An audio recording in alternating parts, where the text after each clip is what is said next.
पुण्यवर्जितमजं विभुमाद्यमीशं वन्दे भवघ्नममरासुरसिद्धवन्द्यम् नारायणाय परिपूर्णगुणार्णवाय विश्वोदयस्थितिलयोन्नियतिप्रदाय ज्ञानप्रदाय विबुधासुरसौख्यदुःखसत्कारणाय वितताय नमो नमस्ते।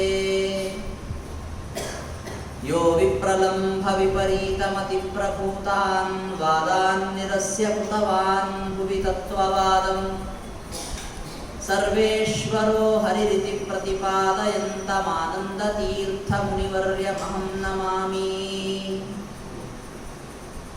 अस्मद्गुरुसमारम्भां टीकाकृत्पादमध्यगां श्रीमदाचार्यपर्यन्तां वन्दे गुरुपरम्पराम्।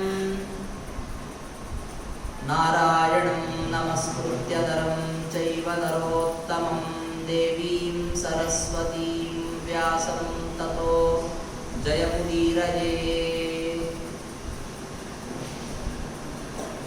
श्री गुरुभ्यो नमः। हरि ओम।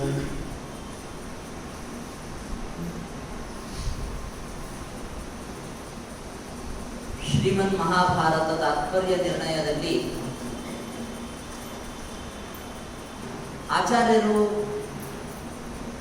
ಮಹಾಭಾರತದ ಕಥೆಗಳ ಒಂದು ಕ್ರಮಕ್ಕೆ ಯಾವ ವಿಧವಾದ ಪ್ರಾಧಾನ್ಯವನ್ನು ಕೊಟ್ಟರು ಅಂತನ್ನೋದನ್ನ ನಾವು ನಿನ್ನೆ ದಿವಸ ಸಾಕಷ್ಟು ನೋಡಿದ್ದೇವೆ. ಪಾಂಡವರ ಕಥೆಯಾಗಬಹುದು ಅಥವಾ ಕೃಷ್ಣನ ಕಥೆಯಾಗಬಹುದು. ಇದರಲ್ಲಿ ಈ ಕಥೆಯಾದ ಮೇಲೆ ಈ ಕಥೆ ಹೇಗೆ ನಡೀತು, ಯಾಕೆ ನಡೀತು, ಯಾವಾಗ ನಡೀತು ಅಂತನ್ನುವುದೆಲ್ಲ ಈ ತರಹದ ಕಾಲದ ಕ್ರಮವನ್ನು ಆಚಾರ್ಯರು ತೋರಿಸುವುದರ ಜೊತೆಗೆ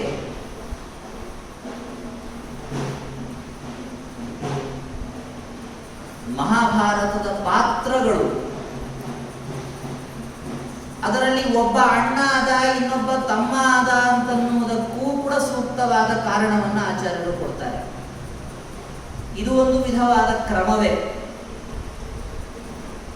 ಆಚಾರ್ಯರ ಈ ತಾತ್ಪರ್ಯ ನಿರ್ಣಯ ಗ್ರಂಥದಲ್ಲಿ ಕ್ರಮಕ್ಕೆ ಬಹಳ ಬೆಲೆ ಕೊಟ್ಟು ವಿಷಯ ನಿರೂಪಣೆಯನ್ನು ಮಾಡಲಾಗಿದೆ ಅಂತ ನಾನು ನಿನ್ನೆ ಹೇಳಿದೆ. ಅದರಲ್ಲಿ ಕಾಲದ ಕ್ರಮ ಅಂದರೆ ಯಾವ ಕಥೆಯಾದ್ಮೇಲೆ ಯಾವ ಕಥೆ ನಡೀತು ಅಂತನ್ನುವುದು ಎಷ್ಟು ಪ್ರಧಾನ ಅಂತ ಆಚಾರ್ಯರು ಪರಿಗಣಿಸಿದ್ದಾರೆ. ಅದರಂತೆ ಇವರೇ ಯಾಕೆ ಅಣ್ಣ ಆದದ್ದು, ಇವರೇ ಯಾಕೆ ತಮ್ಮ ಆದದ್ದು ಅನ್ನೋದನ್ನು ಬಹಳ ಚೆನ್ನಾಗಿ ತೋರಿಸ್ಕೊಟ್ಟಿದೆ. ನಾವೆಲ್ಲ ಇದಕ್ಕೆ ಬಹಳ ಬೆಲೆನೇ ಕೊಟ್ಟಿರೋದಿಲ್ಲ. ಯಾರು ಮೊದಲು ಹುಟ್ಟಿರ್ತಾರೋ ಅವ್ರ ಅಣ್ಣ, ಯಾರು ಆಮೇಲೆ ಹುಟ್ಟಿರ್ತಾರೋ ಅವ್ರ ತಮ್ಮ, ಮುಗಿತದ್ರಲ್ಲಿ ಯಾರೋ ಒಬ್ರು ಮೊದಲು ಹುಟ್ಟಬೇಕಲ್ಲ, ಇವ್ರು ಹುಟ್ಟಿದಾರೆ ಬಿಡಿ ಅಂತ ಹೇಳ್ಕೊಂಡು ಕಥೆಯನ್ನು ಮುಂದುವರಿಸ್ಕೊಂಡು ಹೋಗ್ತೀವಿ. ಆದರೆ ಆ ರೀತಿಯಲ್ಲಿ ಲೌಕಿಕವಾಗಿ ಈ ತಮ್ಮ ಅಣ್ಣ ಅನ್ನುವಂತಹ ರೀತಿಯಲ್ಲಿ ಅಂತಹ ಮಹತ್ವದ ಕಾರಣವಿಲ್ಲದೇ ಇರುವಂತಹ ಸ್ಥಿತಿ ಮಹಾಭಾರತದ ಕಥೆಯದ್ದಲ್ಲ.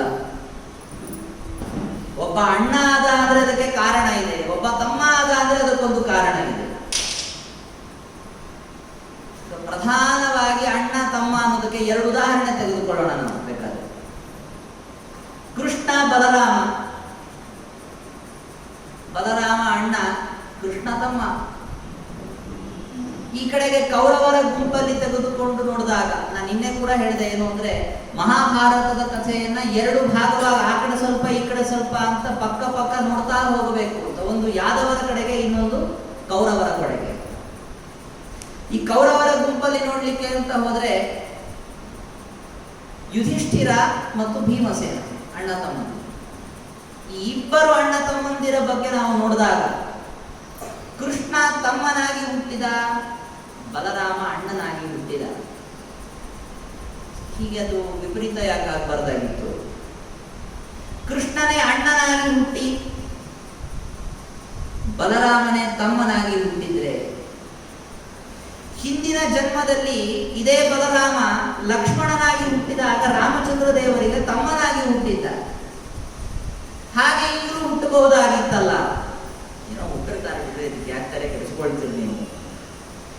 ಆಚಾರ್ಯರಂದ್ರು ಇಲ್ಲ, ಅವನ ಆಮೇಲೆ ತಮ್ಮನಾಗಿ ಹುಟ್ಟೋದಕ್ಕೆ ಬೇಡ ಅಂತ ಬಿಟ್ಟು ಅವನು ಮೊದಲೇ ಹುಟ್ಟಿದ. ಆದ್ರೂ ಆಚಾರ್ಯ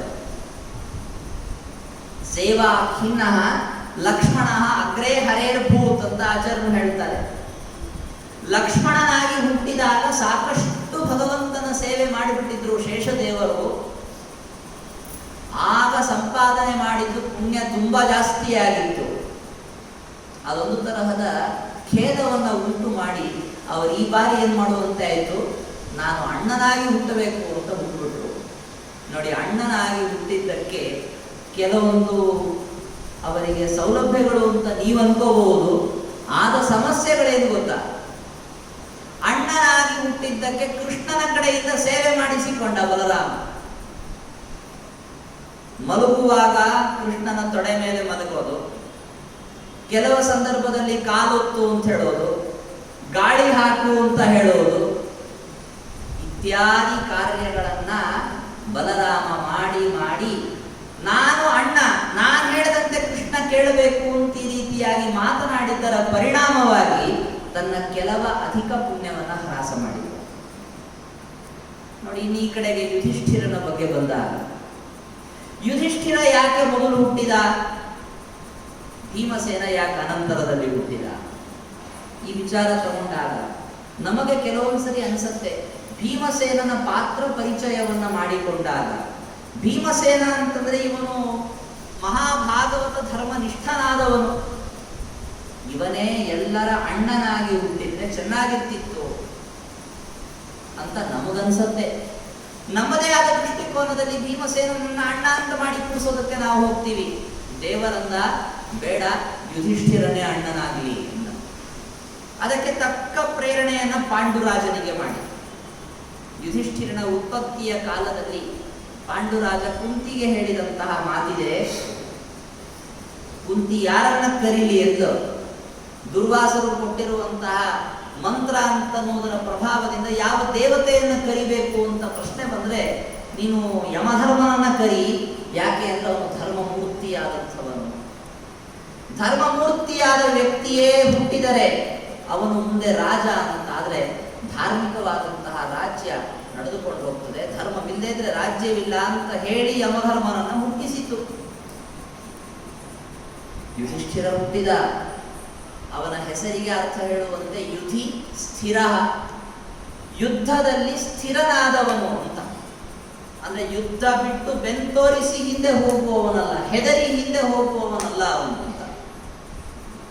ರಾಜರಿಗೆ, ಕ್ಷತ್ರಿಯರಿಗೆ ಮುಂದಿನ ಈ ತರಹದ ಗುಣಮಟ್ಟದ ಅಭಿವೃದ್ಧಿಗಾಗಿ ಪ್ರಾಚೀನರು ಇಡುತ್ತಿದ್ದಂತಹ ಹೆಸರಿದು.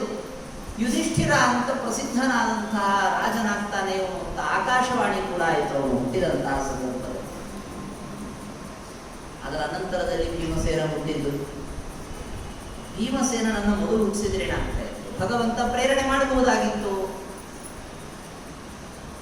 ಪಾಂಡುರಾಜನಿಗೆ ಆಮೇಲೆ ಒಂದು ಯೋಚನೆ ಬಂತು.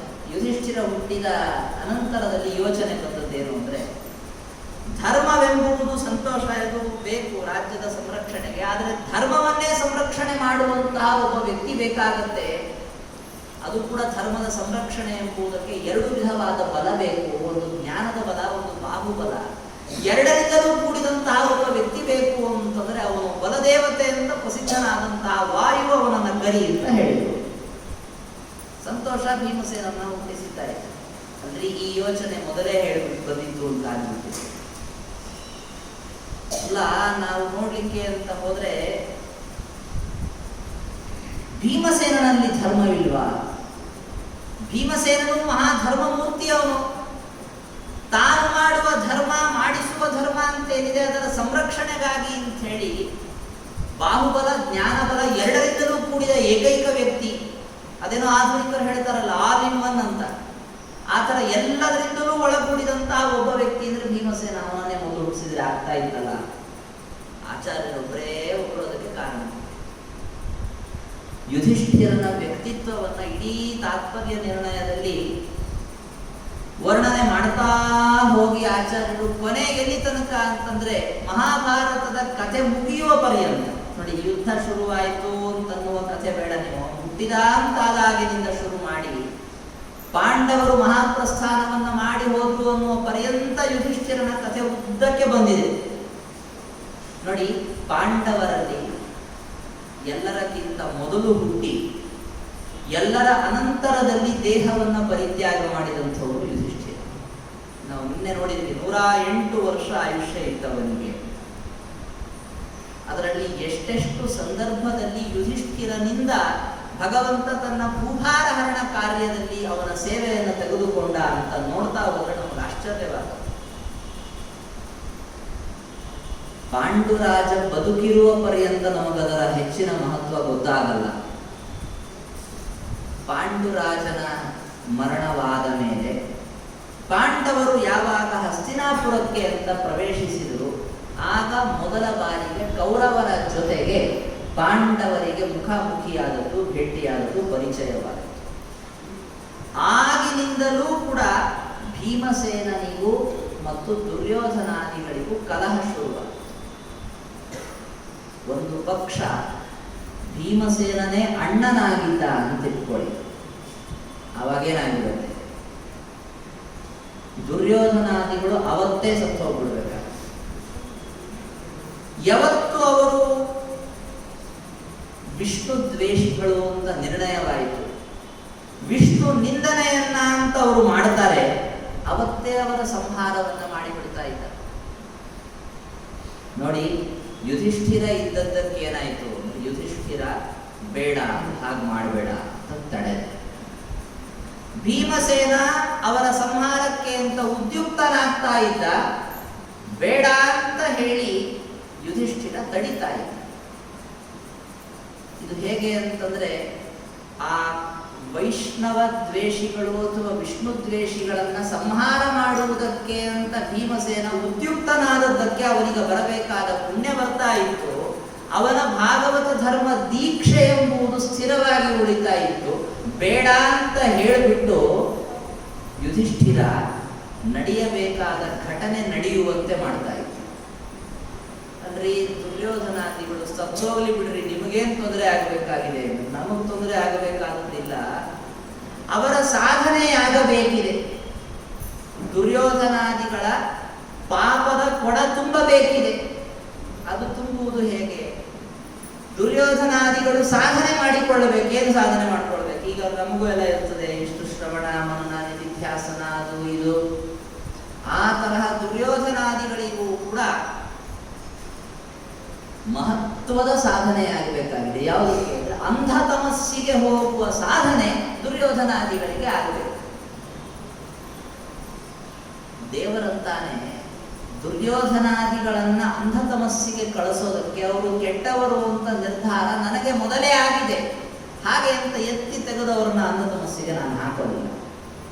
ಯಾಕೆ ಅಂತಂದ್ರೆ, ಅವರು ಅಂಧ ತಮಸ್ಸಿಗೆ ಯೋಗ್ಯರು ಅನ್ನುವುದನ್ನ ಜನರಿಗೆ ಮನವರಿಕೆ ಮಾಡಿ ಕೊಟ್ಟು ಅನಂತರದಲ್ಲಿ ಅವ್ರನ್ನ ಅಂಧ ತಮಸ್ಸಿಗೆ ಹಾಕ್ತೀನಿ ಅಂದ ದೇವರು. ಯಾವಾಗ ಅದು ಮನವರಿಕೆ ಆಗತ್ತೆ? ತಪ್ಪನ್ನ ಎಲ್ಲರೂ ಮಾಡ್ತಾರೆ, ಗೊತ್ತಿಲ್ಲದೆ ಇದ್ದಾಗ ತಪ್ಪು ಮಾಡ್ತಾರೆ. ಕೆಲವು ಸಂದರ್ಭದಲ್ಲಿ ಏನೋ ಒಂದು ಅಲ್ಪ ಸ್ವಲ್ಪ ಕಾಮದ ಪ್ರಭಾವದಿಂದ ತಪ್ಪುಗಳನ್ನು ಮಾಡ್ತಾರೆ. ಕಾಮ ಕ್ರೋಧಗಳು ಕೆಲಸ ಮಾಡ್ತವೆ. ನೋಡಿ, ಯಾರಿಗೇ ಆದ್ರೂ ಕೂಡ ಭೀಮಸೇನಂತಹ ಬಲವಂತನಾದ ವ್ಯಕ್ತಿಯ ಜೊತೆಗೆ ಆಟವಾಡುವ ಸಂದರ್ಭದಲ್ಲಿ ಸೋಲು ಉಂಟಾದಾಗ ಹುಡುಗು ಬುದ್ಧಿಗೆ ಆ ಬಲವಂತನಾದ ಭೀಮನ ಮೇಲೆ ಈ ದುರ್ಯೋಧನಾದಿಗಳಿಗೆ ಕೋಪ ಬಂತು ಅನ್ನೋದು ಒಂದು ರೀತಿಯಲ್ಲಿ ಸಹಜ ಅಂತ ಅನಿಸ್ತು.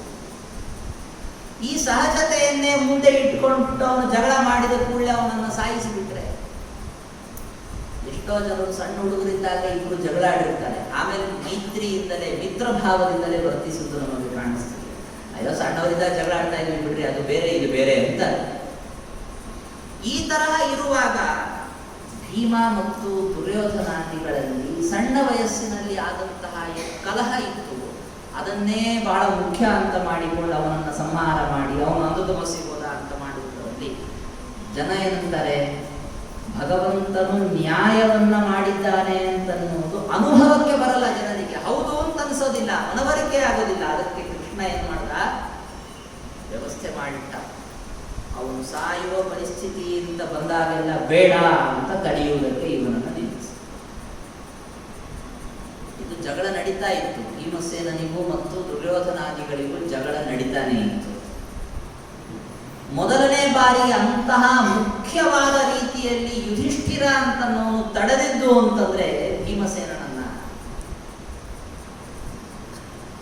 ವೇದವ್ಯಾಸದೇವರೇ ಕರ್ಕೊಂಡ್ಬಂದ್ಬಿಟ್ಟು ಪಾಂಡವರಿಗೆ ಪಾಂಡುರಾಜನ ಮನೆಯನ್ನ ಕೊಟ್ಟು ನೀವು ಇರ್ರಿ ಅಂತ ಹೇಳಿದ ಮೇಲೂ ಕೂಡ ಸುಮಾರು ನೆನ್ನೆ ಹೇಳಿದಂತೆ 13 ವರ್ಷ ಪಾಂಡವರು ಅಲ್ಲಿಯೇ ಇದ್ರು.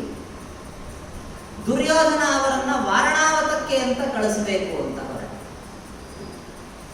ವಾರಣಾವತಕ್ಕೆ ಹೋಗ್ಬೇಕು ಅಂತ ಬಂದಾಗ ಯಾಕೆ ಸುಮ್ಮನೆ ಕಳಿಸ್ತಾ ಇದ್ದಾರೆ, ಎಂದೂ ಕಳಿಸದೇ ಇದ್ದವರು ಅನ್ನುವ ಪ್ರಶ್ನೆ ಬಂತು. ವಿದುರನ ಮೂಲಕವಾಗಿ ಇನ್ನೂ ಅನೇಕ ಆಪ್ತರ ಮೂಲಕವಾಗಿ ಬಂದಂತಹ ಸುದ್ದಿ ಏನು ಅಂತಂದ್ರೆ, ಪಾಂಡವರನ್ನ ಬಲಾತ್ಕಾರವಾಗಿ ಸ್ಥಾನಭ್ರಷ್ಟರನ್ನಾಗಿ ಮಾಡಿ ಅವರನ್ನ ಸಾಯಿಸುವ ಪ್ರಯತ್ನವನ್ನ ಮಾಡಲಾಗ್ತಾ ಇದೆ. ಅಷ್ಟೊತ್ತಿಗಾಗಲೇ ಯುಧಿಷ್ಠಿರ ಅಂತನೂ ಯುವರಾಜನಾಗಿದ್ದ, ಹಸ್ತಿನಾಪುರಕ್ಕೆ ಯುವರಾಜನಾಗಿದ್ದ. ನೋಡಿ, ಅವರು 13 ವರ್ಷದಲ್ಲಿ ಮಾಡಿದ ಸಾಧನೆ ಬಹುಭಾಗ ನಾನು ನಿನ್ನೆ ಹೇಳಿದ್ದೇನೆ. ಅವರು ಅದರಲ್ಲಿ 3 ಜನ ಹೋಗಿ ಕೃಷ್ಣನಿಂದ ವಿಶೇಷವಾಗಿ ಜ್ಞಾನೋಪದೇಶವನ್ನು ಪಡೆದು ಬಂದರು. ಅದಾದ ಮೇಲೆ ದ್ರೋಣಾಚಾರ್ಯರಿಂದ ಸುಮಾರು 5-6 ವರ್ಷಗಳ ಪರ್ಯಂತ ವಿಶೇಷವಾದಂತಹ ಶಸ್ತ್ರಾಸ್ತ್ರಗಳ ಪರಿಣತಿಯನ್ನು ಪಡೆದರು. ಅದಾದ ಅನಂತರದಲ್ಲಿ 1-2 ವರ್ಷಗಳ ಕಾಲ ಯುಧಿಷ್ಠಿರ ಯುವರಾಜನಾಗಿದ್ದ.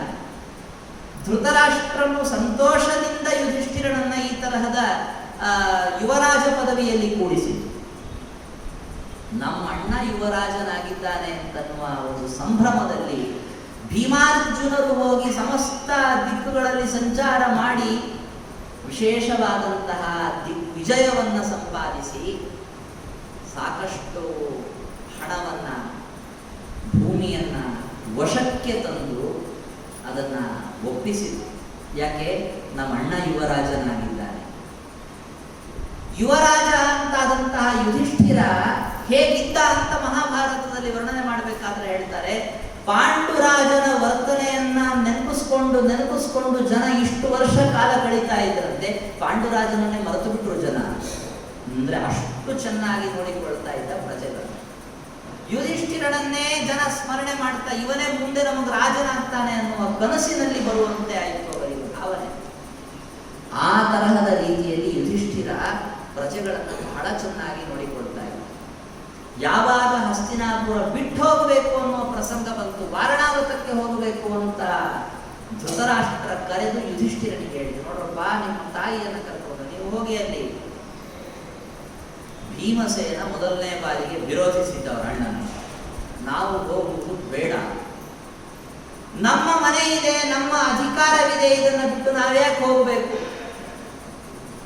ಒಂದು ಪಕ್ಷ ಅವರೇನಾದರೂ ನಮ್ಮನ್ನು ವಿರೋಧಿಸಿದರೆ, ಯುದ್ಧಕ್ಕೆ ಅಂತ ಬಂದರೆ ಅವರನ್ನು ಹೊಡೆದು ನಮ್ಮ ಸ್ಥಾನದಲ್ಲಿ ನಾವು ನಿಂತುಕೊಳ್ಳೋಣ, ಯಾಕೆ ನಮ್ಮ ಜಾಗ ನಾವು ಬಿಟ್ಟು ಹೋಗಬೇಕು?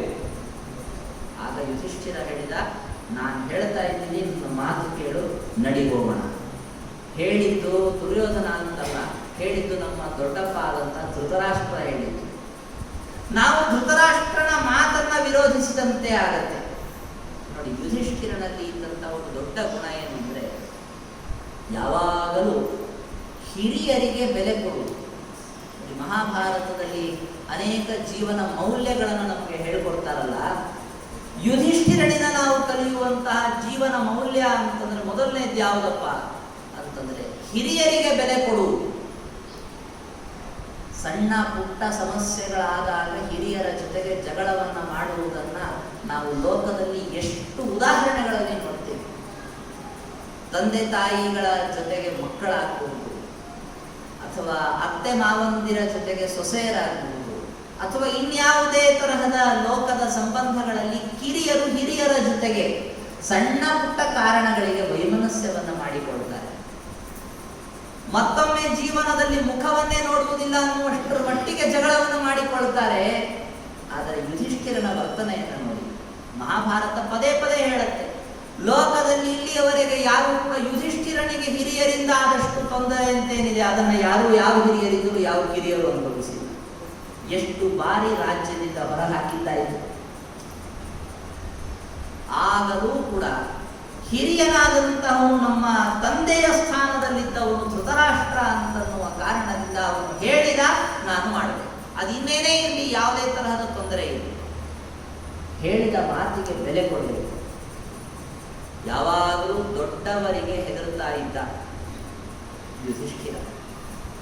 ಯುದ್ಧದ ಸಂದರ್ಭದಲ್ಲೂ ಕಥೆ ಬರುತ್ತೆ, ಮಹಾಭಾರತ ಯುದ್ಧ ಇನ್ನೇನು ಶುರುವಾಗಬೇಕು, ಎದುರು ಬದುರಾಗಿ ಸೈನ್ಯಗಳು ನಿಂತಿವೆ ಅನ್ನುವ ಸಂದರ್ಭದಲ್ಲಿ ಯುಧಿಷ್ಠಿರ ತನ್ನೆಲ್ಲ ಕವಚಗಳನ್ನೆಲ್ಲ ಬಿಚ್ಚಿಟ್ಟು ಹೊರಟುಬಿಟ್ಟ ಕೌರವ ಸೈನ್ಯದಲ್ಲಿ. ಗಾಬರಿಯಾಗ್ಬಿಟ್ಟು ಪಾಂಡವರ ಸೈನ್ಯಕ್ಕೆಲ್ಲ, ಮತ್ತೇನು ಮಾಡ್ಲಿಕ್ಕೆ ಹೊರಟನಪ್ಪ ಇವನು ಅಂತ. ಹೀಗೆಲ್ಲ ಬಿಚ್ಚಿಟ್ಟು ಹೊರಟುಬಿಟ್ಟ ಅಂದ್ರೆ ಇನ್ನೇನು ಮಾಡಿ ಬರ್ತಾನೋ ಏನೋ ಅಂತ. ಅವನು ಯಾಕಾಗಿ ಹೋಗಿದ್ದು ಗೊತ್ತಾ? ಎದುರಿನ ಪಕ್ಷದಲ್ಲಿ ನಿಂತವರೆಲ್ಲ ನನ್ನ ಹಿರಿಯರಿದ್ದಾರೆ, ಯುದ್ಧಕ್ಕೆ ಅಂತ ಅವರೆಲ್ಲ ಬಂದಿದ್ದಾರೆ. ಆದರೆ ಯುದ್ಧವನ್ನ ಮಾಡುವ ಮುಂಚೆ ಅವರಿಗೆ ಹೋಗಿ ನಾನು ಅವರ ಅನುಮತಿಯನ್ನ ಪಡೆದು ಬಂದು ಯುದ್ಧ ಮಾಡಬೇಕು ಅಂತ ಹೋಗಿ ಕೊನೆಗೆ ಭೀಷ್ಮರಿಗೆ ಹೋದ, ನಮಸ್ಕಾರ ಮಾಡಿದ. ಅವ್ರಿಗೆ ಎಷ್ಟು ಸಂತೋಷ ಆಯಿತು ಗೊತ್ತಾ ಆವಾಗ ಆ ತರಹ ನಮಸ್ಕಾರವನ್ನು ಮಾಡಿದಾಗ. ಅವ್ರು ಹೇಳ್ತಾರೆ ಒಂದು ಮಾತನ್ನ, ನೀನು ಬರ್ತೀಯನೋ ಅಂತ ನಾನು ಕಾಯ್ತಾ ಇದ್ದೆ. ಒಂದು ಪಕ್ಷ ಈ ತರಹ ಅನುಮತಿಯನ್ನ ಕೇಳುವುದಕ್ಕೆ ಅಂತ ನೀನು ಬರದೇ ಇದ್ರೆ ನಾನು ನಿನ್ನ ಶಪಿಸ್ತಾ ಇದ್ದೆ. ನೀನು ಬಂದು ನನಗೆ ಈ ತರ ನಮಸ್ಕಾರ ಮಾಡಿ ಯುದ್ಧಕ್ಕೆ ಅಂತ ಅನುಮತಿ ಕೇಳಿದ್ದಕ್ಕೆ ನಿನಗೆ ಜಯವಾಗಲಿ ಅಂತ ನಾನು ಹಾರೈಸ್ತೀನಿ, ಹೋಗ್ಬಾ ಅಂತ. ಏನ್ ಮಾಡೋದು, ನಾನು ಯಾವುದೋ ಸಮಸ್ಯೆಯಿಂದ ಇಲ್ಲಿ ಬಂದು ಬದ್ಧನಾಗಿಬಿಟ್ಟಿದ್ದೇನೆ, ನನಗೆ ಬರ್ಲಿಕ್ಕಾಗಲ್ಲ ನಿಮ್ಮ ಪಕ್ಷದಲ್ಲಿ, ಆದರೆ ನಿಮಗೆ ಜಯವಾಗಲಿ ಅಂತ ನಾನು ಅಪೇಕ್ಷೆ ಪಡ್ತೀನಿ. ಇದೇ ಮಾತುಗಳನ್ನ ದ್ರೋಣಾಚಾರ್ಯರು ಹೇಳಿದ್ರು, ಕೃಪಾಚಾರ್ಯರು ಹೇಳಿದ್ರು, ಶಲ್ಯ ಹೇಳಿದ. ಇಷ್ಟೆಲ್ಲ ಜನರ ಹತ್ರ ಹೋಗಿ ಹಿರಿಯರಿಗೂ ನಮಸ್ಕಾರ ಮಾಡಿ ಮಾಡಿ ಮಾಡಿ ಕೇಳಿಕೊಂಡು ಅವರೆಲ್ಲರೂ ಕೂಡ ಯುದ್ಧದಲ್ಲಿ ಒಂದೇ ಒಂದು ವಿಚಾರ ಮಾಡಿದ್ದೇನು ಅಂತಂದ್ರೆ ಯುಧಿಷ್ಠಿರನಿಗೆ ಜಯವಾಗಿ. ಭೀಷ್ಮರು ಇವನ ಈ ತರಹದ ಒಂದು ವೃದ್ಧರಿಗೆ ಹಿರಿಯರಿಗೆ ಕೊಡುವಂತಹ ಒಂದು ಸ್ಥಾನಮಾನಗಳೇನಿದೆ ಅದಕ್ಕೆ ಸಂತುಷ್ಟರಾಗಿ ಅವರು ಮಾಡಿದ್ದೇನು ಅಂದ್ರೆ, ಈ ಕಡೆಗೆ ದುರ್ಯೋಧನನ ಪಕ್ಷದಲ್ಲಿ ಯುದ್ಧ ಮಾಡಿದರೂ ಕೂಡ ಕೃತಮಪಿ ಅಕೃತಪ್ರಾಯ ಮರಣಂ ಕರಿಷ್ಯನ್, ತಾವು ಯುದ್ಧ ಮಾಡಿದರೂ ಮಾಡದೇ ಇರುವಂತೆ ಆಗ್ಬಿಡಬೇಕು, ಪಾಂಡವರಿಗೆ ಜಯವಾಗಬೇಕು ಅನ್ನುವ ಸಲುವಾಗಿ ಯಾರೋ ಮಾರಥಿಗಳನ್ನು ಇಷ್ಟು ಜನರನ್ನ ನಾನು ದಿವಸಕ್ಕೆ ಸಾಯಿಸ್ತೀನಿ ಅಂತ ಲೆಕ್ಕ ಕೊಟ್ಟರು ಹೊರತು ಪಾಂಡವರನ್ನ ಸಾಯಿಸ್ತಿಲ್ಲ. ನೋಡಿ, ದ್ರೋಣಾಚಾರ್ಯರ ಸೇನಾಪತಿ ಸ್ಥಾನ ಬಂದಾಗ ಅವ್ರೇನ್ ಮಾಡಿದ್ರು ಗೊತ್ತಾ? ಪಾಂಡವರನ್ನ ಸಾಯಿಸಬೇಕು, ನಾ ಸಾಯಿಸಲ್ಲ ಅಂದ್ರು. ನಾನು ನಿನಗೇನು, ನಿನಗೆ ರಾಜ್ಯ ಬೇಕು, ಪಾಂಡವರನ್ನು ಸಾಯಿಸಬೇಕು, ನಿನಗೆ ಬೇಕಾದದ್ದು ರಾಜ್ಯ ತಾನೆ ಅಂತ ದುರ್ಯೋಧನನಿಲ್ಲ. ಹೌದು, ಅದಕ್ಕೆ ನಾನು ಯುಧಿಷ್ಠಿರನನ್ನ ಬಂಧನ ಮಾಡಿ ತಂದಿಡ್ತೇನೆ. ಯಾಕೆ ಗೊತ್ತಾ? ಯುಧಿಷ್ಠಿರನನ್ನ ಬಂಧನ ಮಾಡಿದ್ರು ಕೂಡ ಯುಧಿಷ್ಠಿರ ಬದುಕಿದ್ದಾನೆ ಅಂತ ಆಗುತ್ತಲ್ಲ. ಯುಧಿಷ್ಠಿರನ ಬದುಕು ಅವನು ಬದುಕಿದ್ದಾನೆ ಅಂತ ಆಗುವುದು ಎಷ್ಟರ ಮಟ್ಟಿಗೆ ಅವರಿಗೆಲ್ಲ ಹಿರಿಯರಿಗೆ ಅವಶ್ಯಕತೆ ಇತ್ತು.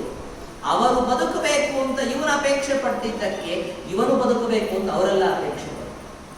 ಇದೇ ನೋಡಿ, ದುರ್ಯೋಧನ ಎಂತಹ ಹಿರಿಯರಿಗೆ ವಿರೋಧಿ ಇದ್ದ ಗೊತ್ತಾ?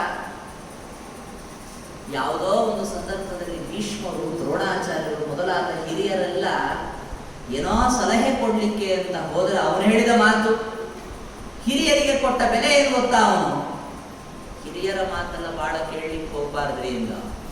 ಯಾಕೆ ಎಂದು ತಮ್ಮಂದ್ರೆಲ್ಲ ಅವನು ಹೇಳಿದಕ್ಕೆಲ್ಲ ಗುಣ ಹಾಕೋರು ಇದ್ರು ಅವರೆಲ್ಲ. ಯಾಕೆ? ಪುನರ್ಬಾಲಾಹಿ ತೇ ಮತಾಹ, ಹಿರಿಯರು ಅಂತ ಯಾರು ಇರ್ತಾರೆ ಅವರೆಲ್ಲ ಏನು ಅನ್ಕೊಂಡಿದ್ದೀರಿ? ಮತ್ತೆ ಮಕ್ಕಳಾಗಿದ್ದಾರೆ ಅಂತ ತಿಳಿದುಕೊಳ್ಳಿ. ಮಕ್ಕಳ ಮಾತು ಕೇಳ್ತೀರ ನೀವು? ಇಲ್ಲ. ಹಾಗೆ ಹಿರಿಯರ ಮಾತನ್ನ ಕೇಳಬಾರದು. ನಿಜ ಅನಿಸ್ಬಿಡತ್ ನೋಡ್ರಿ ಕೆಲವರಿಗೆ. ಸಣ್ಣ ವಯಸ್ಸಿನವ್ರು ಹೇಳಿದ್ರೆ ಅವ್ರೇ ಅಂತ ಅವಿವೇಕ ಮಾತಾಡ್ತಾರೆ ಹಿರಿಯರು. ಒಂದು ದಿವಸ ಆದರೂ ಯಾವುದೇ ಒಂದು ಏಕಾಂತದಲ್ಲೂ ಒಬ್ಬರ ಮುಂದೆ ಆದರೂ ಯುಧಿಷ್ಠಿರ ಈ ತರಹದ ಮಾತಾಡಿರ್ಬೇಕು. ಒಂದು ಸಾರಿ ಅದು ಮುಖಸ್ತುತಿಯನ್ನ ಮಾಡುವ ಜನ ಸಿಗ್ತಾರೆ ಎದುರಿಗೆ, ಬಹಳ ದೊಡ್ಡವ್ರು ನೀವು, ಹಿಂದೆ ಬಂದು ಕೂತು ಯಾವ್ರಿಗೇನು ಗೊತ್ತಿಲ್ಲ ಬಿಡ್ರಿ ಅಂತ ಹೇಳುವ ಜನ ಇರ್ತಾರೆ.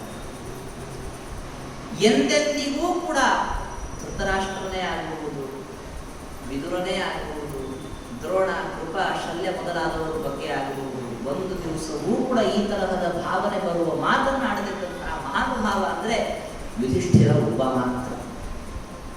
ಭೀಮಸೇನಿಗೆ ಮತ್ತೆ ಹಿರಿಯರ ಬಗ್ಗೆ ಗೌರವ ಇರಲಿಲ್ಲ ಅಂತ ತಿಳ್ಕೋಬೇಡಿ. ಮತ್ತೆ ನಾನು ಯುಧಿಷ್ಠಿರನನ್ನ ವರ್ಣನೆ ಮಾಡ್ತಾ ಇರೋದು ನೋಡ್ಕೊಂಡು ಭೀಮಸೇನ ಅಂತಂದ್ರೆ ಹಿರಿಯರನ್ನ ವಿರೋಧಿಸುವ ವ್ಯಕ್ತಿ, ಹುಂಬ ಅಂತ ಅನ್ಕೊಂಡ್ಬಿಡ್ಬೇಡಿ. ಅವನು ವಿಚಾರವೇ ಬೇರೆ. ಇವನು ಯುದ್ಧ ಮಾಡಿದರೆ ಮಾಡಬಹುದು, ಅವನು ಯಾವಾಗಲೂ ಹಿರಿಯರಿಂದ ದೂರ ಇರ್ತಾ ಇದ್ದ. ಹಿರಿಯರಿಗೆ ಹೊಡಿಬಾರದು.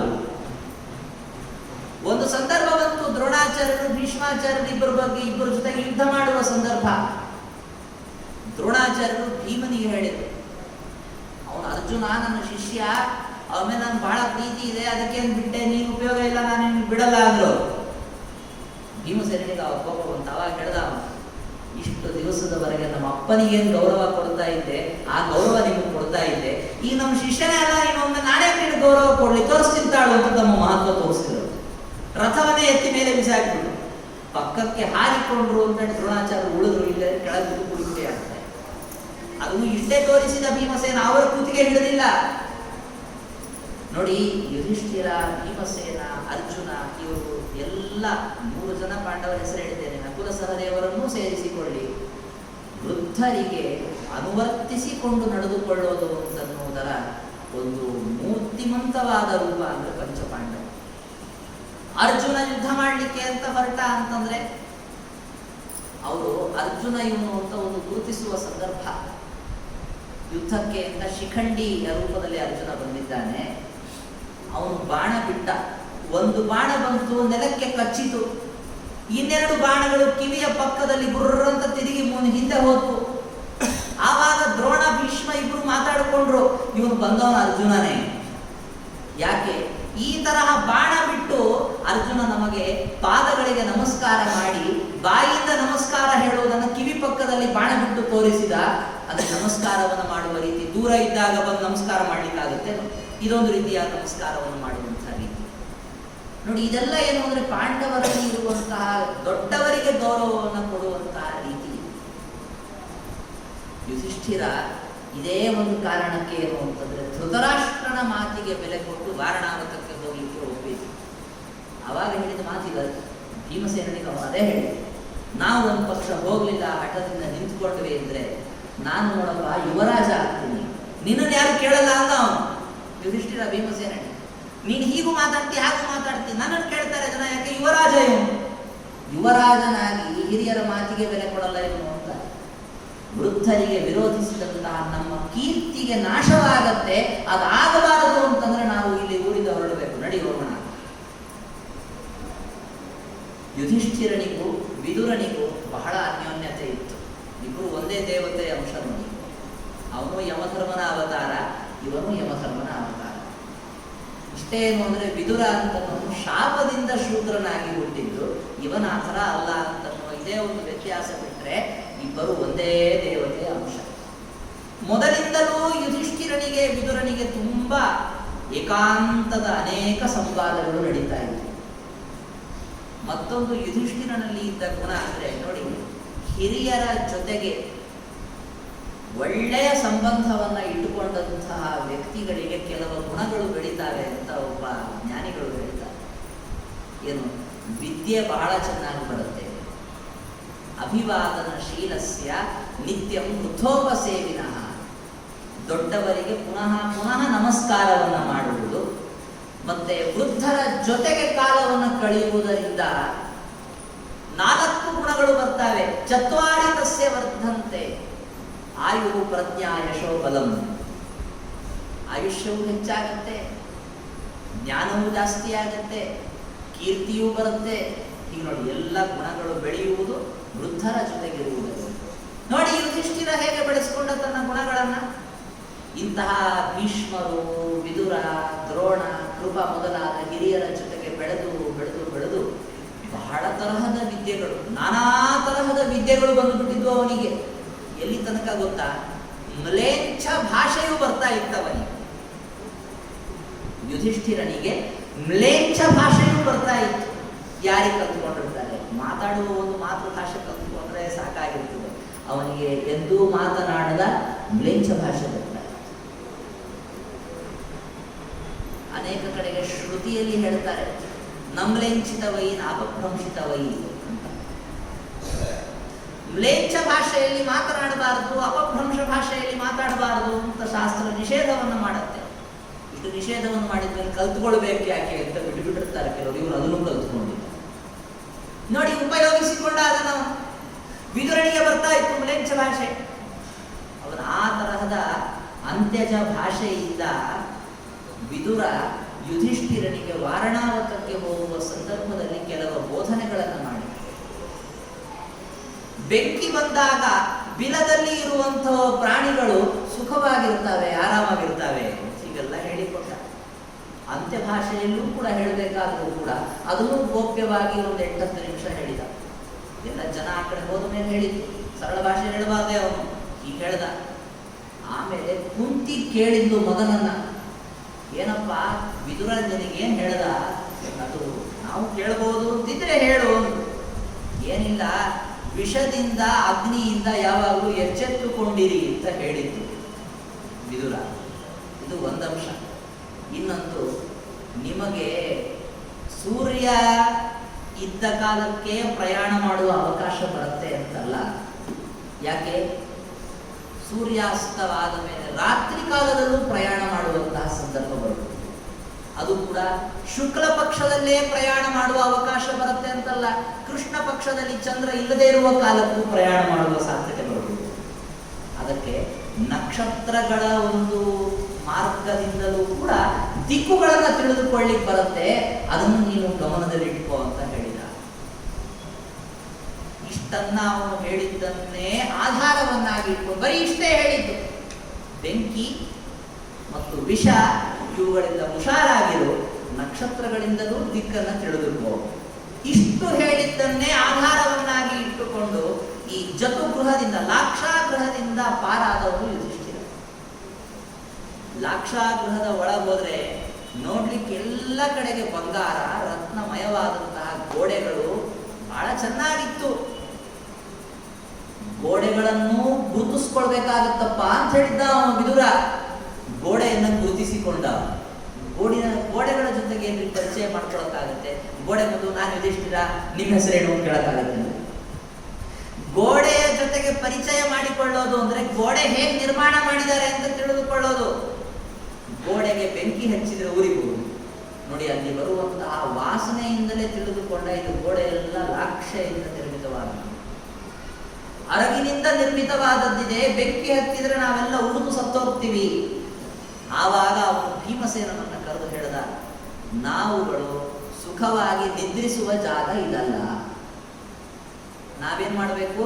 ಯಾವಾಗಲೂ ಮೃಗಯಾಸಕ್ತರಾಗಿ ಊರೂರು ಇಲ್ಲೆಲ್ಲ ಕಾಡಲ್ಲೆಲ್ಲ ಸುತ್ತಬೇಕು. ಯಾಕೆ ಕಾಡಲ್ಲಿ ಯಾಕೆ ಸುತ್ತಬೇಕು? ಕಾಡಲ್ಲಿ ಸುತ್ತಿದರೆ ಮಾರ್ಗಗಳು ಗೊತ್ತಾಗ್ತವೆ, ಅದು ಒಂದು. ಮತ್ತೆ ನಾವಿಲ್ಲದೆ ಇದ್ದಾಗ ಅರಗಿನ ಮನೆಗೆ ಬೆಂಕಿ ಹಚ್ಚಿ ಏನ್ ಮಾಡ್ತಾನೆ ಪುರೋಚನ. ಹೀಗಾಗಿ ನಾವು ಬಹುಭಾಗ 6 ತಿಂಗಳ ಪರ್ಯಂತ ಊರೂರು ಸುತ್ತಾ ಇದ್ವಿ. ಊರೂರು ಅನ್ನೋಕ್ಕಿಂತಲೂ ಕಾಡು ಕಾಡು ಸುತ್ತಾ ಇದ್ವಿ. ಬರೀ ಕಾಡುಗಳಲ್ಲಿ ಸುತ್ತಿ ಸುತ್ತಿ ಬಂದು ತಮ್ಮ ಕಾಲವನ್ನು ಕಳೀತಾ ಇದ್ರು. ಮತ್ತೆ ನಕ್ಷತ್ರದ ಮೂಲಕವಾಗಿ ದಿಕ್ಕುಗಳನ್ನ ಗುರುತಿಸುವಂತಹ ಕ್ರಮವನ್ನು ತಂದುಕೊಂಡು ಪಾಂಡವರು ದಾಟಿದರು.